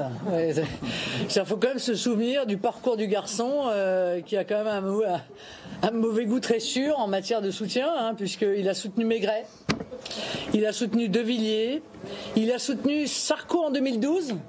Il a soutenu Sarko à la primaire aussi après. Et là, très récemment, il a soutenu Xavier Bertrand.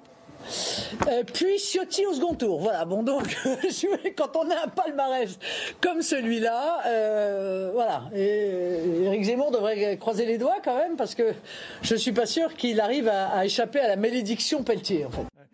Marine Le Pen qui dit qu'il lui a fait une offre de service il y a peu de temps et qu'elle l'a refusée. Mais cette sortie est tout à fait elle est drôle, hein, symbolique de ce qui est en train de se passer. Elle est détendue. Elle est complètement détendue, là. Alors que ses deux adversaires principaux, que sont Madame Pécresse et M. Zemmour sont crispés au possible. Ça veut dire quelque chose.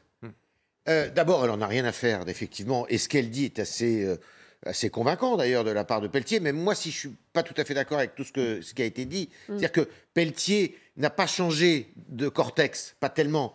Pelletier est resté un interventionniste hyper jacobin. Donc c'est la droite qui a changé? Hyper bonapartiste. Il trahit souvent. Il trahit, mais toujours dans les mêmes eaux. Il ne change pas des temps. Sauf quand il demande à être porte-parole de la campagne de Xavier Bertrand. Oui, mais parce que pourquoi? Il pensait que Xavier Bertrand allait faire une campagne de droite populaire, c'est-à-dire très ferme, mais je vous rappelle que c'est quand même lui qui a eu l'idée d'augmenter le SMIC. Vous savez, il flirte comme Zemmour, il est pour un État hyper interventionniste, c'est une droite très française, Pelletier. Donc là-dessus, il n'est pas... Mais moi, ce qui m'interpelle, comme on dit aujourd'hui, je déteste cette expression, mais ce que je retiens, c'est de voir que Marine Le Pen est complètement dégagée, et ça reflète sa position dans les sondages et dans les intentions de vote, qui est très supérieure à Mme Pécresse, qui, elle, est crispée comme jamais. Et M. Ciotti est beaucoup moins à l'aise qu'il ne l'était il y a un mois, pendant la campagne de la primaire. On verra effectivement Valérie Pécresse qui repasse derrière et Éric Zemmour, Le Pen. qui est plutôt d'humeur assez chafouine, quand même. Je voulais qu'on écoute justement peut-être la réaction de Valérie Pécresse, principale intéressée. Elle le dit, sa stratégie, c'est de dire que c'est un non-événement. On l'écoute. Ah, elle arrive. Il arrive, me dit-on. Valérie Pécresse, où êtes-vous, Valérie? Elle est là. C'est un non-événement pour nous. Ça fait des mois que Guillaume Pelletier nous avait déjà quittés dans sa tête, et d'ailleurs, il avait été démis de ses fonctions par Christian Jacob en décembre.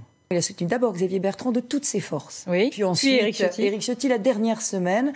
Et maintenant Éric Zemmour. Je lui souhaite bonne chance, parce qu'en général, ceux que soutiennent Guillaume Pelletier ne gagnent pas les élections.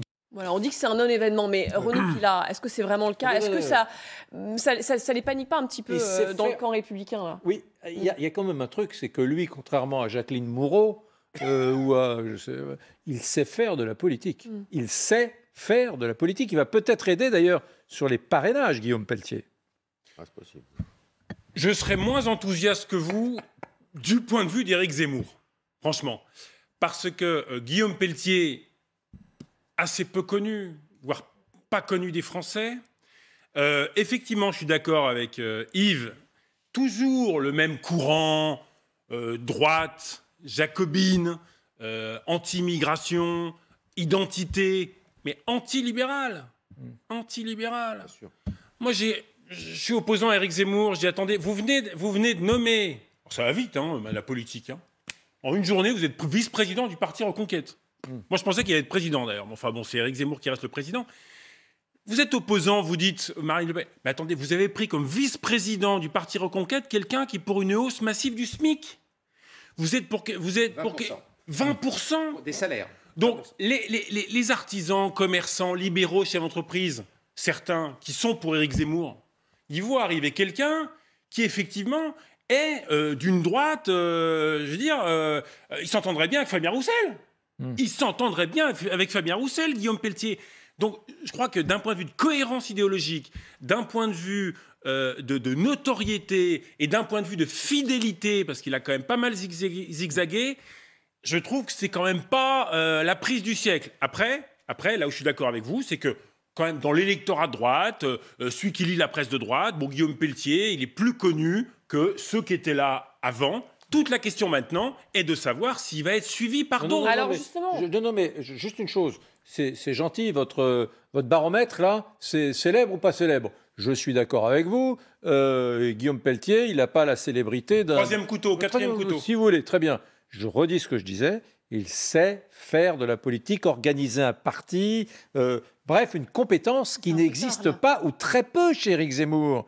Il est parlementaire, il sait ce que c'est que le Sénat, l'Assemblée nationale, le fonctionnaire. Bah, attendez, il n'y en a pas beaucoup de parlementaires chez Zemmour. Oh, mais attendez, non, Jean-Frédéric Poisson, parlementaire extrêmement chevronné. Oui, non, mais attendez. Oui, Philippe de Villiers, il sait faire de la politique. Oui, enfin, non, sauf que De Villiers, il n'est pas derrière un bureau à bosser tous les jours sur la campagne de Zemmour. De Villiers, il a autre chose à faire, il est chez lui, en Vendée, etc. Là, il a quelqu'un qui, de façon opérationnelle, va pouvoir structurer un projet politique et le déployer. Oui, c'est le défi. Comment réagit-on effectivement dans le camp des Républicains? On est en direct avec Guillaume Carayon, porte-parole de Valérie Pécresse. Merci beaucoup. Guilhem, pardon, j'ai dit quoi? Guillaume, pardon, porte-parole de Valérie Pécresse. Merci beaucoup d'être avec nous. On a entendu justement Valérie Pécresse le dire, c'est un non-événement. Mais est-ce que quand même le symbole ne peut pas être utile à Éric Zemmour et vous faire un peu de mal quand même? L'ancien numéro 2, l'ancien vice-président de votre parti qui vous quitte pour rejoindre Éric Zemmour.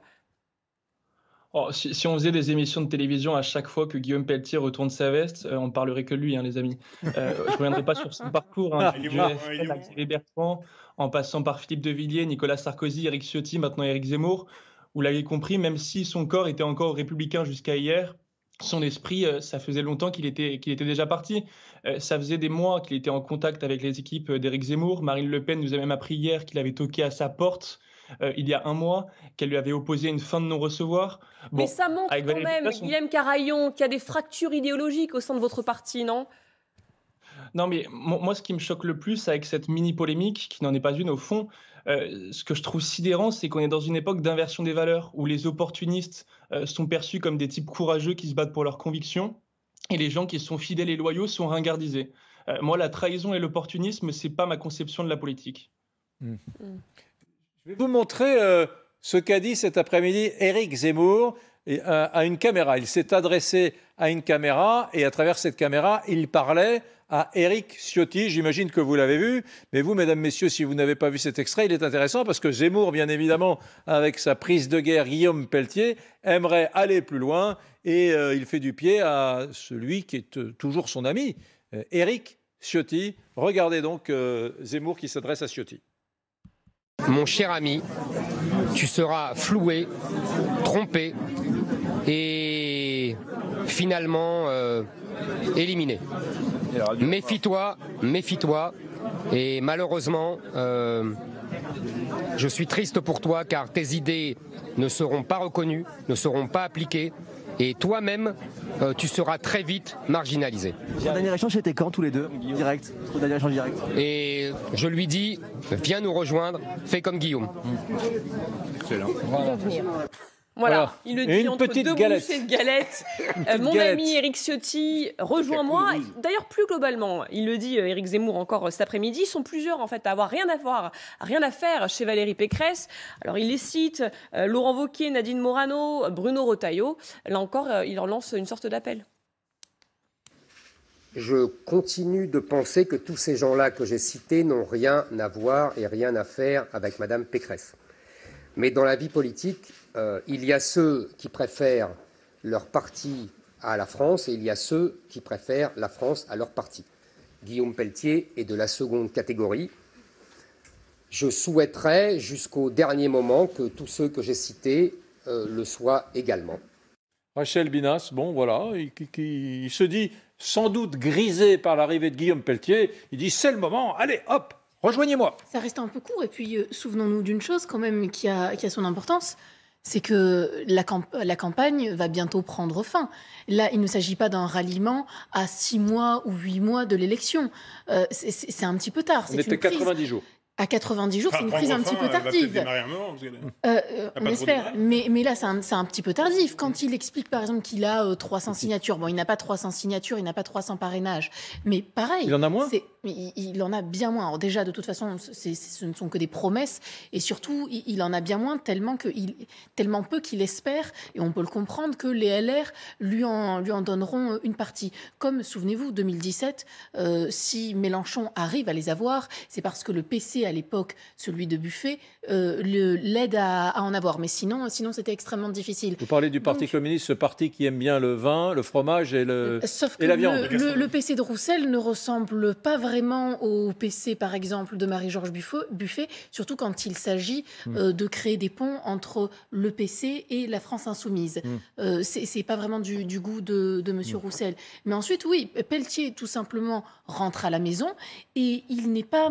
Zemmour ne se trompe pas beaucoup quand il dit que si les autres candidats, enfin les autres politiques qu'il cite, c'est-à-dire je crois Retailleau, Morano, etc., suivaient leurs convictions, en effet, il le rejoindrait. Ce sont des gens qui, idéologiquement, ne sont pas éloignés de lui. Sur Ciotti, Yves Tréhard, je voudrais vous entendre sur Éric Ciotti, parce que Ciotti continue, on l'écoutera dans un instant, il était tout ce soir sur LCI, il continue de ménager son ami Éric Zemmour, même s'il est plus nuancé sur l'affaire du vote au second tour. Mais est-ce que Ciotti ne se retrouve pas dans un corner isolé chez LR?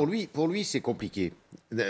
S'il est, d'ailleurs on le sent, il est beaucoup moins à l'aise, et il est vrai qu'il est plus proche d'une certaine façon d'Éric Zemmour que de Valérie Pécresse. Et c'est vrai d'une grande partie des Républicains. Les noms qui sont cités par Éric Zemmour, avec cette formule qui est une bonne formule d'ailleurs, ils préfèrent la France à leur parti, ou leur parti à la France, tout ça.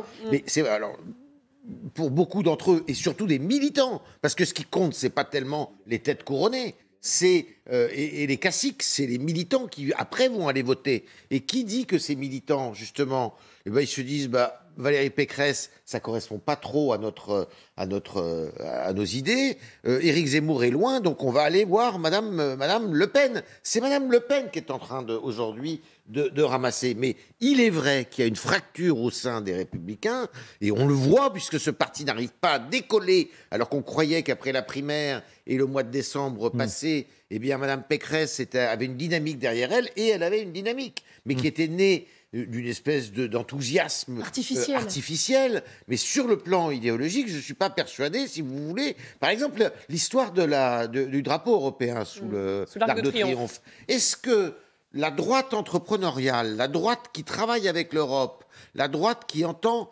est-ce que cette polémique lui convient? Je ne suis pas persuadé qu'elle Alors, convienne. Guillaume Carayon a peut-être envie de réagir à ce que vous venez bien de sûr. dire. Yves Tréhard, vous l'avez il va nous dire entendu. le contraire, il va nous dire que tout va bien. Mais on va quand même le faire Mais réagir. tout va bien, mais bien Quand sûr. Yves Tréhard dit qu'il y en a beaucoup chez les Républicains qui en fait pensent beaucoup plus comme Éric Zemmour que comme Valérie Pécresse. Vous dites quoi? Vous dites pas du tout? Bah non, mais Éric Zemmour, il parle au nom d'Éric Ciotti, il parle au nom de Laurent Wauquiez, il parle au nom de Nadine Morano, il parle au nom de Bruno Retailleau, alors que toutes les personnalités que je viens de citer ont dit qu'ils allaient faire campagne pour Valérie Pécresse, et ils font d'ailleurs tous partie de son équipe de campagne. Bruno Retailleau est par exemple chargé des 100 premiers jours du quinquennat de Valérie Pécresse. Donc bon, chercher des divisions là où il n'y en a pas, je trouve ça plutôt fort de café. Mais je veux juste revenir sur cette affaire Guillaume Pelletier. Moi, vous savez, j'ai 22 ans. Je suis une génération qui s'est écartée aujourd'hui du vote, de la politique politicienne, qui va plus voter. Il faut regarder l'abstention aux dernières élections régionales, exactement pour cette raison. Les jeunes, ils en ont marre de voir des politiques qui font toujours primer leur intérêt personnel à l'intérêt du pays. Moi, j'en ai marre de voir des politiques qui sont des opportunistes, qui vont constamment à la gamelle, qui vont constamment à la soupe. Et vous avez ça avec Guillaume Pelletier, vous avez également ça de l'autre côté, avec Bruno Le Maire, avec Gérald Darmanin, qui sont partis à la soupe macroniste cette fois, après avoir affirmé pendant des années qu'Emmanuel Macron représentait le vide, le néant politique. Donc bon, nous, on demande les jeunes à ce qu'il y ait un minimum de cohérence dans la ligne des responsables politiques et un peu plus de fidélité à leurs idées et à leurs convictions. Personne ne va partir dans le sillage de Guillaume Pelletier. Moi, il y a des Pelletier dans juste, Guilhem, sur ce sujet. Est-ce que vous redoutez que ça... Je ne sais pas, par exemple, on parle toujours du sénateur du Rhône, Étienne Blanc, qui aime bien Éric Zemmour, qui s'est senti proche d'Éric Zemmour, qui dit que... Voilà. Est-ce que vous pensez que quelqu'un comme Étienne Blanc, proche de Wauquiez d'ailleurs, pourrait partir dans le parti Reconquête lui aussi, lui ou d'autres? Mais je ne le crois pas, mais pour le coup, Guillaume Pelletier, ça faisait des mois déjà qu'on le savait. Vous savez, il avait proposé à Xavier Bertrand d'être son directeur de campagne il y a quelques semaines, en disant que Xavier Bertrand est celui qui est le mieux placé pour battre Emmanuel Macron. Aujourd'hui, il se range derrière Éric Zemmour, qui n'a aucune chance de battre Emmanuel Macron, qui dans les enquêtes d'opinion est testé à 32-33% au second tour face à Emmanuel Macron. Donc moi, je crois qu'il fait... un choix qui est celui de tirer à lui la couverture médiatique. Il avait envie d'avoir une séquence qui est celle qu'on est en train de vivre ce soir, avec son nom qui fait les gros titres des émissions de télévision. En réalité, c'est pas un bon choix pour la France, c'est pas un bon choix pour battre Emmanuel Macron et redresser le pays, qui normalement devrait être le projet d'un homme de droite. Bien, merci Guilhem Carayon, belle soirée à vous, et merci d'avoir passé ces quelques instants avec nous. Laurent Alexandre. Moi, je crois que Guilhem Carayon a entièrement raison. Très peu de gens vont partir. Pelletier n'est pas l'hirondelle qui fait le printemps. quelqu'un comme Wauquiez est beaucoup trop intelligent pour aller dans ce bateau en perdition qu'est le parti zémourien, où il n'y a aucune cohérence idéologique, où on fait venir un gauchiste chevènementiste en économie qu'est Pelletier, alors même que la base électorale de Zemmour au départ, c'était la bourgeoisie entreprenante, les artisans, etc. Donc il n'y a plus aucune cohérence chez Zemmour. Donc quelqu'un d'aussi fin que Wauquiez ne trahira pas, quelqu'un d'aussi fin et d'aussi malin que le jeune Guillaume Carayon ne va lui non plus pas trahir pour aller chez les jeunes Zémouriens. Donc je pense qu'en réalité, cette trahison de Pelletier je parlais du sénateur Étienne Blanc. J'ai bien compris. Mais alors là, c'est un cinquième couteau. Oui. La vraie révolution... Non, mais la vraie révolution pour Zemmour... Ça serait écrit Marion Maréchal. Pourvu qu'il ne regarde pas le CI. La vraie révolution, ce serait de récupérer un premier couteau. Bardella, au RN, qui est brillantissime. Marion Maréchal. Wauquiez, qui est très brillant. Non, Marion Maréchal est trop clivante et elle est trop d'extrême droite. Elle n'entraînerait pas de dynamique ? Il n'y aurait pas de dynamique parce que ça renforce l'image catho-intégriste du parti zémourien. Or, ce n'est pas ce dont il a besoin pour être au deuxième tour. Donc, en réalité, les seules prises qui auraient du sens pour lui, c'est Wauquiez, Carayon ou Bardella. Ou Olivier Faure. S'il avait Olivier Faure du Parti Socialiste, ça élargirait. Selon votre théorie. Olivier Faure apporterait 0 voix puisque le PS n'existe plus. Ouais. Bien, Renaud Pilat. Pour répondre à votre question, Éric, les perspectives de ralliement sont quasi nulles, mis à part des cas, effectivement, Guillaume Pelletier, ou alors des 5e, 6e, 8e couteaux qui font des petites brèves dans le Figaro ou dans d'autres journaux. À peine. À peine. Pourquoi ? Parce que, et là, il y a une contradiction extrêmement difficile pour Éric Ciotti, pour Nadine Morano, pour, on va dire, l'aile droite des Républicains. Ils se disent, d'un point de vue des idées, effectivement, on est plus proche d'Éric Zemmour que de Michel Barnier, même de Valérie Pécresse, qui, il y a 1 an, 2 ans, pouvait être un peu Macron-compatible. Donc, du point de vue des idées, les Morano, les Ciotti, les Wauquiez sont proches d'Éric Zemmour. Mais ils sont, en leur fort intérieur, persuadés qu'Éric Zemmour n'a aucune chance de gagner. Aucune chance. Éric Ciotti, qui était là tout à l'heure sur le plateau de LCI, il a 40 ans de vie politique derrière lui. Mais ce n'est pas eux qui sont importants, ce sont les électeurs. Oui, mais en termes de ralliement, je réponds à la question d'Éric sur les ralliements. Éric Ciotti, il tient à sa circonscription. Mais si vous ralliez Éric Zemmour, mais vous avez en face un candidat LR au mois de juin. Ils sont déjà dans les législatives, tous les gens dont on parle. Pourquoi ? Parce qu'ils considèrent qu'Éric Zemmour ne sera jamais chef de l'État. Or, ils ont soif de gouverner. Je regrette, les Éric Ciotti, les Xavier Bertrand, les Gérard Larcher, les Morano, c'est la dernière station de métro avant la fin. Ouais. C'est la dernière station de métro. Il est minuit moins 5. Ouais. C'est pas en 2027 ou en 7 et 5, 12, en 2032 qu'ils vont être ministres. Ouais. Éric Ciotti, il rêve d'être ministre de l'Intérieur. Ouais. Il va pas être ministre de l'Intérieur avec Éric Zemmour. Avec les vacances lui ont fait du bien. Là, hein les vacances lui ont fait du bien, celui-là. Du bien, oui. Je vais terminer. Allez-y, je vous en prie. Non, je suis chuchotant. En considérant il a mangé du gras ou les droites, on l'a bien nourri, hein. Les droites sont fracturées, mais l'aile droite DLR est obligée de rester avec Valérie Pécresse parce qu'ils pensent que c'est la seule qui a les chances de gagner. Dernière phrase, elle manque de leadership, elle manque d'autorité. Et je suis entièrement d'accord avec Yves Tréhard. Elle a un trou d'air. Elle a quelques jours, quelques semaines pour se rattraper, Valérie Pécresse. Alors, justement, vous parliez à l'instant du réalisme d'Éric Ciotti. Souvenez-vous du Ciotti qui, il y a quelques mois, disait entre Macron et Zemmour au second tour, je voterai plutôt Zemmour. Ça, c'était le Ciotti d'il y a quelques mois. Bien évidemment, ce soir, en direct sur notre antenne, tout à l'heure, Ruth Elkrief lui a reposé la question. Vous aviez dit et répété, au deuxième tour, je voterai plutôt Zemmour que Macron. Au deuxième tour, est-ce que vous voulez répéter ce soir? Au deuxième tour, j'ai la conviction, et aujourd'hui c'est une hypothèse qui est, quand vous me l'aviez posée, qui était hautement improbable. On était à 10%. Au second tour, ce sera Valérie Pécresse, et je voterai Valérie Pécresse. Donc vous ne répétez plus, c'est la première fois. C'est la première fois parce que vous avez continué, vous avez continué un certain temps. Je suis certain de cette hypothèse. Je suis certain de cette hypothèse. voilà, je suis certaine de voter au second tour pour Valérie Pécresse. Il y a des constats, bien entendu, que je partage, des constats que je partage avec Éric Zemmour notamment, bien sûr. Mais moi, ce qui m'importe, on ne peut pas se limiter à des constats dans la vie politique. On est là pour agir, pour bâtir, pour faire avancer. Eh bien, demain, qui peut faire avancer le pays ? Qui peut le redresser ? Alors Valérie Pécresse, justement, comment vous la Je ne crois pas que ça soit dans ce sens de ce qu'on a entendu qu'il y ait la possibilité de gagner. Voilà, Rachel Binas, il a changé un peu de ton là, Éric Ciotti. Voilà, il botte un peu en touche. Il marche sur des œufs, et quelque part, il sait très bien qu'il n'a pas les moyens de ses convictions. C'est-à-dire qu'il pourrait être, en effet, il pourrait suivre un chemin qui est plutôt naturel, c'est-à-dire rejoindre pour lui Éric Zemmour, qui est quand même la ligne qu'il défend, c'est dans son ADN même. Mais aujourd'hui, il voit bien que Éric Zemmour ne décolle pas dans les sondages, que la perspective d'un second tour Macron-Éric Zemmour n'est plus d'actualité. Je crois que c'est une fois, on l'a vu dans un sondage, et puis ensuite c'est très vite disparu. Donc il préfère assurer ses arrières quelque part et rester dans le parti. Alors certains diront pour peser à l'intérieur du parti, mais en tout cas pour s'assurer éventuellement d'un poste si Mme Pécresse venait à prendre le pouvoir. Mais il sait très bien qu'il ne... Il veut Beauvau, hein. Bien sûr. Il veut le ministère de l'Intérieur. Hein. Et il a plus de chances de l'avoir avec Pécresse qu'avec Zemmour. Oui, alors il pourrait d'ailleurs, il pourrait y avoir une innovation, parce que je crois en avoir parlé avec lui.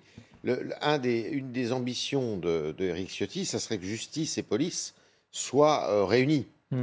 Ça a sa logique, qui est à mon avis compliqué quand même à gérer parce que ce sont quand même deux corps de métiers très différents. Surtout qu'aujourd'hui, vous le savez, la gendarmerie, même si c'est encore l'armée, est rattachée à Beauvau pour toute la politique sécuritaire de l'exécutif. Et ce sont des ministères qui ne s'apprécient pas.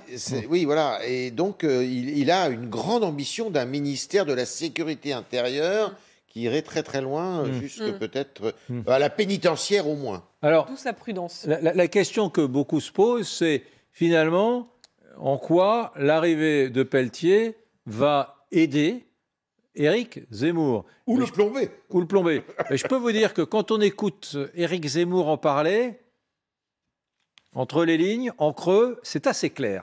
Écoutez donc Éric Zemmour parler de l'arrivée de Guillaume Pelletier au poste de vice-président de son mouvement Reconquête.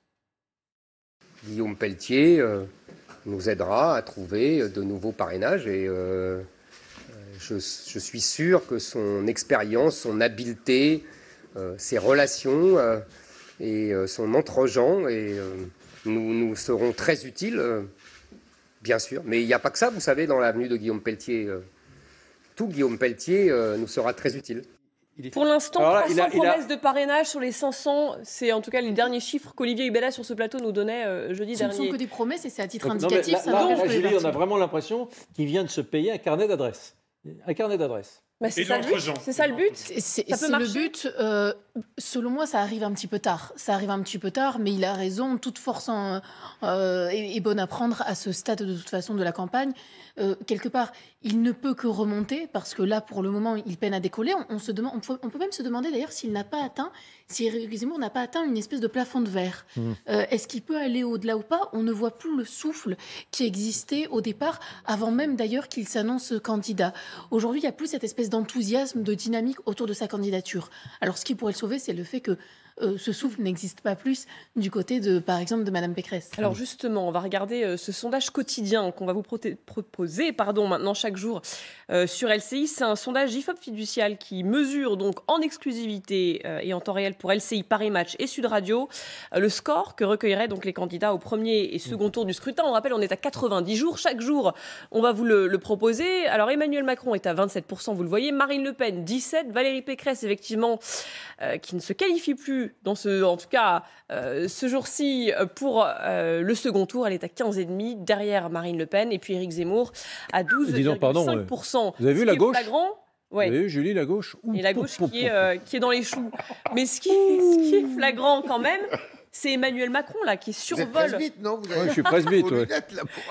C'est Emmanuel Macron qui survole largement. On se posait la question de savoir si la fameuse petite phrase là des non-vaccinés qui emmerdaient tout le monde, selon les mots d'Emmanuel Macron, est-ce que ça allait avoir un impact ? Il faut toujours se méfier du buzz médiatique et des cris d'indignation qu'on entend ici ou là. D'abord, on l'a dit, on l'a répété, si Emmanuel Macron a eu cette réaction, et il y a deux choses. D'abord, ce propos, et après, l'usage de cette formule, de ce mot, de cette vulgarité, d'une certaine façon.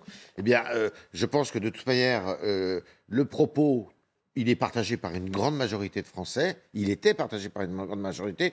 Quand après, la formulation a été sans doute pas partagée par une majorité, mais les gens ont fait passer d'abord le fait qu'effectivement, il y en a ras-le-bol de cette pandémie et qu'il faut en sortir, et que ceux qui empêchent, somme toute, d'en sortir, sans doute, ce sont les non-vaccinés. Donc, ça ne l'a pas fait décrocher. Mais ce qui est tout à fait étonnant dans cette histoire, c'est pas tant Emmanuel Macron, c'est que finalement, il n'y a pas de talent qui puisse aller le chercher là où il est. C'est-à-dire que Emmanuel Macron, il est bon an, mal selon les... J'allais dire bon an, mal an, c'est mal adapté mon histoire. Mais de mois en mois ou de semaine en semaine, allez, on va dire entre 24 et 28%. Hein, là, il est très large, 27%. Très loin devant les autres.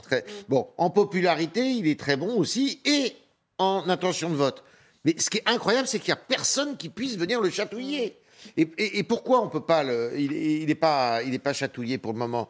Parce que vous avez deux droites. Parce qu'en fait, c'est une élection qui se joue entre trois droites. La droite de Macron, qui est la droite orléaniste, la droite bonapartiste, qui, malheureusement pour elle, est divisée en deux entre M. Zemmour et Mme Pécresse, et Mme Le Pen. S'il n'y avait pas Zemmour, Pécresse serait au même score que Macron. Alors, elle va vraiment lui donner des signatures, comme on le dit depuis quelques jours, à Zemmour, Pécresse? Peut-être, j'en sais rien, ça m'étonnerait. Mais peut-être.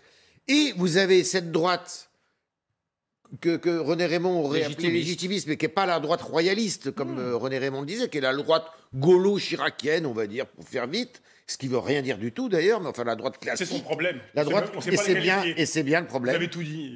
C'est tout à fait le problème, qui navigue, d'ailleurs, entre ce que pense M. Ciotti et ce que voudrait Madame Pécresse. Elle sait pas où elle est. Donc, et avec une incarnation qui est quand même compliquée, on l'a vu, là, et ça...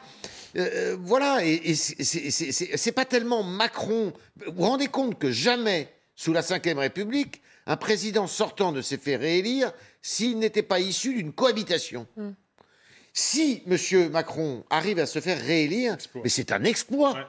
Ça ne s'est jamais produit. Ça veut dire que les autres ne sont pas très bons. Mais le emmerder, pour compléter ce que Yves Tréhard vient de dire, et je pense qu'il ne me contredira pas, était aussi une manière pour Macron de mettre Pécresse dans une situation, dans une zone d'instabilité, de la sortir de sa zone de confort et de l'obliger à se positionner sur cette question-là. Si elle ne voulait pas marquer une différence... En marquant une différence avec lui, elle prenait le risque de la marginalité. C'est-à-dire en se présentant comme anti-passe vaccinal, etc. Le risque est celui-ci. Parce que la majorité des Français, en capacité de faire, s'est fait vacciner aujourd'hui. Et il le sait très bien. C'est une manière de l'obliger à se positionner, à prendre des risques qu'elle pourrait payer ensuite. Bien. Alors, que nous dit ce sondage? Alors, c'est très intéressant ce qu'a dit Julie. Je rappelle à ceux qui nous rejoignent à l'instant. Bravo, Julie. Qu'à partir d'aujourd'hui, de ce soir, ce sondage, il y en aura un tous les jours. Alors, vous vous dites, oh là là, il y en a marre, il y en a tous les jours des sondages. Non. C'est que ce baromètre que nous faisons, LCI, avec IFOP, il va être tous les jours fait avec la même technique, la même méthode. Donc là, on va voir l'évolution des opinions clairement, parce que ce sera le même outil qui, au fil des jours, va évoluer. Ce sera tous les jours sur LCI, à 90 jours de la présidentielle. Donc, encore une fois, c'est un outil passionnant. Alors, j'ai une question juste à vous poser. Laurent Alexandre, arrêtez de tapoter sur votre téléphone, s'il vous plaît. Merci. Sinon, vous ne serez plus invité. Renaud Pila, même chose. Il va aller au coin. Est-ce que... On va pas se raconter de pipeau, on est entre nous, personne ne nous regarde, on est juste entre nous là. Est-ce que Macron a parti gagné? Est-ce que Macron est d'ores et déjà, sauf accident bien sûr, président de la République? Laurent Alexandre. Il va être numéro 1 au premier tour, mais Marine Le Pen pourrait ne pas être trop loin si Zemmour continue à chuter et continue à avoir une stratégie complètement erratique qu'il fait baisser. Donc il va être numéro 1. Avec un écart variable et imprévisible aujourd'hui avec Marine Le Pen. Aujourd'hui, au deuxième tour, il devrait être élu. La seule possibilité pour lui de ne pas être élu, c'est si Pécresse ressuscitait et arrivait à être au deuxième tour, mais ça n'est pas l'hypothèse la plus probable aujourd'hui. Alors justement, Éric, que dit notre sondage? Et je vous fais réagir juste derrière Renaud. Le sondage, il est figé, IFOP fiducial, donc pour LCI notamment. Alors en cas de second tour, Emmanuel Macron, Marine Le Pen, voilà ce que ça donne. Emmanuel Macron en première position, qui l'emporterait à 58% des voix face à Marine Le Pen, c'est 42. Oui. Je suis surprise. 58-42. 58-42, c'est bien ça. Ça fait 100. C'est moi qui ai... Ça fait 100%, voilà, c'est ça. Ça fait 100. Il y a 5 ans, elle était à 35. Vous avez la preuve que je ne suis pas Attendez, je recompte. très bonne en maths. Et Attendez, puis, l'autre scénario. 4 et 2. Donc, 10. Emmanuel Macron. Je retiens en maths que Marine Le Pen. Je pose 1. Et je retiens 3. Emmanuel Macron Je pose face à 1, je retiens 3. Pécresse. 1 et 5, 6. 6 et 4, 10, 100. Ça fait 100. Voilà, on va voir maintenant. Emmanuel Macron face à Valérie Pécresse, qu'est-ce que ça donne donc? Ça va s'afficher, voilà, 54-46. Voilà, donc c'est un peu moins mal. effectivement, l'écart se réduit. Renaud, oui, mais... c'est pas gagné pour Emmanuel Macron. Si. Non. Déjà, pour le plaisir du débat, moi, je vais dire que c'est absolument pas gagné pour Emmanuel Macron. Juste sur ce chiffre 54-46, on parle de trou d'air pour Valérie Pécresse. Il est là. Qu'est-ce que disaient les sondages le 15-20 décembre 52-48 pour Valérie Pécresse. Il y a eu 3 sondages, 52-48 pour Valérie Pécresse. Là, toutes les enquêtes d'opinion sont, en ce début d'année, dans une inverse, avec au second tour, là, un 54-46 pour Emmanuel Macron. Le point essentiel qui me fait dire que non, c'est pas gagné pour Emmanuel Macron, c'est qu'effectivement, le premier tour, c'est dans des chaussons. Je crois que ça existe comme expression. Dans des chaussons. Oui. Hein, ça existe. Parce qu'on n'en porte jamais. Non, je ne vais pas être en chaussons en plateau. Donc, dans des chaussons. En revanche, le second tour, tout second tour est compliqué. Tout second tour est compliqué parce que si jamais Marine Le Pen, Éric Zemmour, ce serait compliqué, très compliqué. Mais si jamais Valérie Pécresse arrivait, non pas un trou de souris, mais arrivait à, encore une fois, tout reste à faire, mais elle a peu de jours, peu de semaines. Hein. Elle doit hausser le niveau de jeu, construire un leadership, arrêter de se positionner par rapport au Karcher de Sarkozy ou Merkel, je ne sais qui, c'était qui, et Karcher. Elle doit dire, c'est qui Pécresse? Elle doit parler de Pécresse. Elle doit être forte. Et bien là, si elle accède au second tour, tout peut être possible. Et ça peut être compliqué. Je regrette, un second tour Pécresse-Macron, ça peut être compliqué pour Macron. Bon, les amis. Qu'on ne connaît non, pas mais Rachel, vous êtes indisciplinés. Vous êtes indisciplinés. Les Français indécis. Ça, c'est extrêmement important. Il y a 2 choses. C'est l'abstention qui aussi pourrait jouer. Et puis une chose, c'est que dans tous les sondages qu'on montre et qu'on fait, c'est normal, on ne parle que des Français qui savent pour qui ils vont voter. Or, environ 45% des Français ne sont pas décidés. Moi, je vais vous dire une chose, si jamais, dans cette émission, on n'évoquait pas le cas Christiane Taubira, ce serait pour moi un échec personnel. Ah bon? Mais je sais, ce serait une faute. Je sais, par une indiscrétion, que dans vos indiscrets insomniaques, Renaud, vous avez prévu, j'espère, hein, vous avez prévu de parler de Christiane Taubira. C'est bien ça? Je crois. Voilà. Bon, on y va, on lance la rubrique. Quel beau teasing, les indiscrets insomniaques, c'est tout de suite.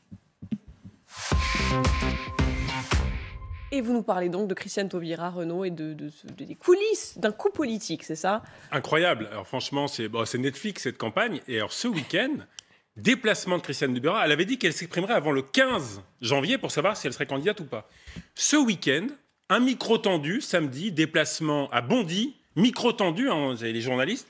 Et là, tout d'un coup, les urgents tombent. Et chez Jadot, chez Mélenchon, chez Anne Hidalgo, urgent, je suis candidate à la primaire populaire. Vous savez, la primaire populaire, c'est cette primaire qui va être organisée dans quelques jours. Il y a pour l'instant 300 000 inscrits. Ils ont sélectionné les candidats. Vous n'êtes pas candidat à la primaire populaire, vous avez des candidats présélectionnés. C'est une primaire à votre insu, en fait. Même si vous ne voulez pas y participer, eh bien, il y a Jadot, Mélenchon... Richard Virenque. Il n'y a pas Roussel. Non, il n'y a pas Richard Virenque. Non, c'était assez compliqué comme ça, mais t'es pas des sportifs. Il y a pas Roussel, mais il y a Jadot, Mélenchon, Anne Hidalgo, Taubira, et puis 2-3 autres personnalités. Je crois qu'il y a Montebourg, exactement. Et 2-3 personnalités, je m'excuse auprès d'elles, qui sont assez peu connues. Donc Madame Marchandise. Non, mais j'ai même oublié... Madame Marchandise. Madame Marchandise. J'ai même oublié leur nom de famille. Pardon. Pardon, mais bon, elle est contre l'économie de marché, elle s'appelle Madame Marchandise. Bon, je ne vais pas arriver à finir. Non, mais je ne vais pas arriver à finir. Pas de blague sur les patronymes. On est que début janvier. Je retire ce que j'ai dit, pas de blague sur les noms. On est que début janvier. Donc, le principe, c'est on sélectionne de 1 à 5 le candidat préféré. Il n'y a pas de pourcentage de 1 à 5, vous notez 1, 2, 3. Et celui qui arrive en tête, eh bien, aura la légitimité des 300 000 sympathisants. Pourquoi j'ai mis les coulisses d'un coup politique? Pourquoi c'est un bon coup politique de la part de Christiane Taubira? Christiane Taubira, elle n'a pas de parti, elle n'a pas d'argent. Alors si, pardon pour le Parti radical de gauche, mais enfin, c'est pas un grand parti, le PRG, immense, qui peut soutenir une campagne. Pas de parti, pas de budget, pas de signature pour l'instant. Mais elle se dit, là, il y a ce vivier des 300 000 sympathisants qui n'attendent que moi, parce que la sociologie de la primaire populaire, c'est, on va dire, la sociologie globalement de l'électorat de Christiane Taubira. Donc elle a toutes les chances... Elle va gagner. Elle va gagner la primaire populaire. Et qu'est-ce qu'elle va dire aux autres? Attendez, Jean-Luc, Yannick, Anne, tous ces candidats... Mais moi, j'ai gagné la primaire populaire. Moi, j'ai la légitimité de 300 000 ou de 100 000 ou 180 000 sympathisants. Et vous, c'est les vieux partis. C'est la logique partidaire, comme on dit pour faire snob chez les politologues. La logique partidaire, la logique des partis. Vous êtes contre l'unité, vous êtes contre l'union. Et donc, Christiane Taubira, parti avec quasiment rien, peut arriver à légitimer sa candidature à la fin en disant « Vous êtes... » Top. Vous êtes trop long. Non, mais c'était passionnant. On s'arrête là. Non, mais le dernier mot, c'était quoi? Non, on s'arrête là. Non, mais attendez. Bougez pas. Hein. Laurent Alexandre, serait-il possible, dans cette campagne, ça a été dit par Renaud Pilat, qu'il y ait une série Netflix? Il y a un rebondissement tous les 2 jours. Majeur. Pelletier, dont on a parlé. Il y a déjà eu le Baron Noir. Il y a déjà eu le Baron Noir. Bon. Série Canal. Serait-il possible que, revigoré par ce truc-là, la gauche totalement déprimée, sous l'exomile, sous Xanax depuis des semaines et des semaines, enfin retrouve un souffle? Avec Taubira, c'est quand le résultat de la primaire? C'est fin janvier. Fin janvier. Taubira va quand même rajouter un sacré bordel. D'abord parce qu'Hidalgo n'a pas envie de partir la queue entre les jambes. Et si Taubira est là, Hidalgo ne peut pas rester, parce qu'Hidalgo va faire 0,5%, moins que Poutou. Ça va finir par être... Elle est à 4%. Oui, s'il y a Taubira, elle va faire entre 1 et 2. Elles sont à 2,5 chacune. Pour l'instant, ça ne change absolument rien. Elles sont toutes les deux à 3,5%. Si Taubira arrive, elle va piquer des voix à Hidalgo, une fois qu'elle aura la légitimité de la primaire. Donc l'opération... Taubira, il n'est pas exclu que ça fasse tomber l'ensemble de la gauche en dessous de 20%. Mais là, dans les sondages, Rachel, ils ont mesuré quand même l'impact qu'aurait une arrivée, en tout cas là, à 90 jours de la présidentielle de Christiane Taubira. Ça ne change rien. Elle prend des voix à quasi personne. Elle est très très bas dans les sondages, Christiane Taubira. Mais c'est difficile parce qu'en réalité, elle ne mobilise pas. Il n'y a pas une union autour d'elle et c'est quelle est sa ligne.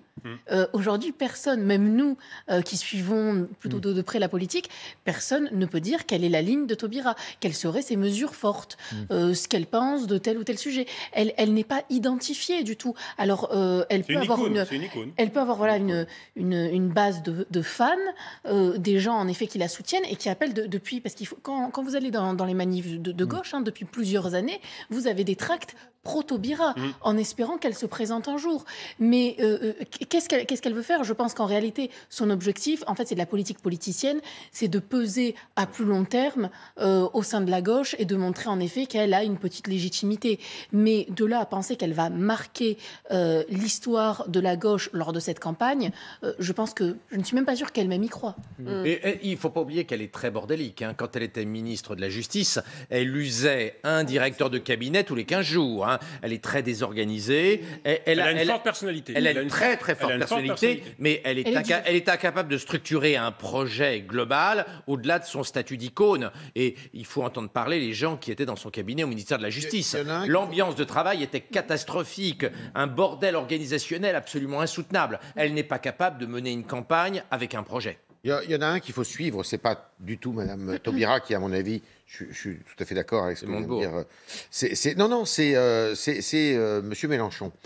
Jean-Luc Mélenchon, il ne faut pas oublier qu'il y a 5 ans, à la même période, il était à peu près à 10-12% comme il l'est aujourd'hui. Il peut y avoir un réflexe d'orgueil de la gauche, d'où qu'elle vienne, c'est-à-dire une gauche socialiste, une gauche plutôt plus radicale, une gauche écologiste, et qui se dit... Bon, on ne peut pas rester comme ça.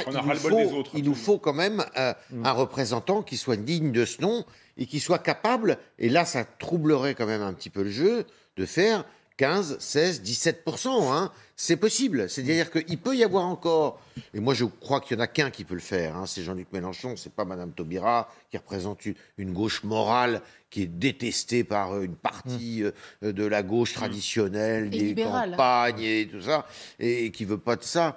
Mais en revanche, Mélenchon peut-être, n'oublions pas qu'il a frôlé les 20% en 2005. Entièrement d'accord.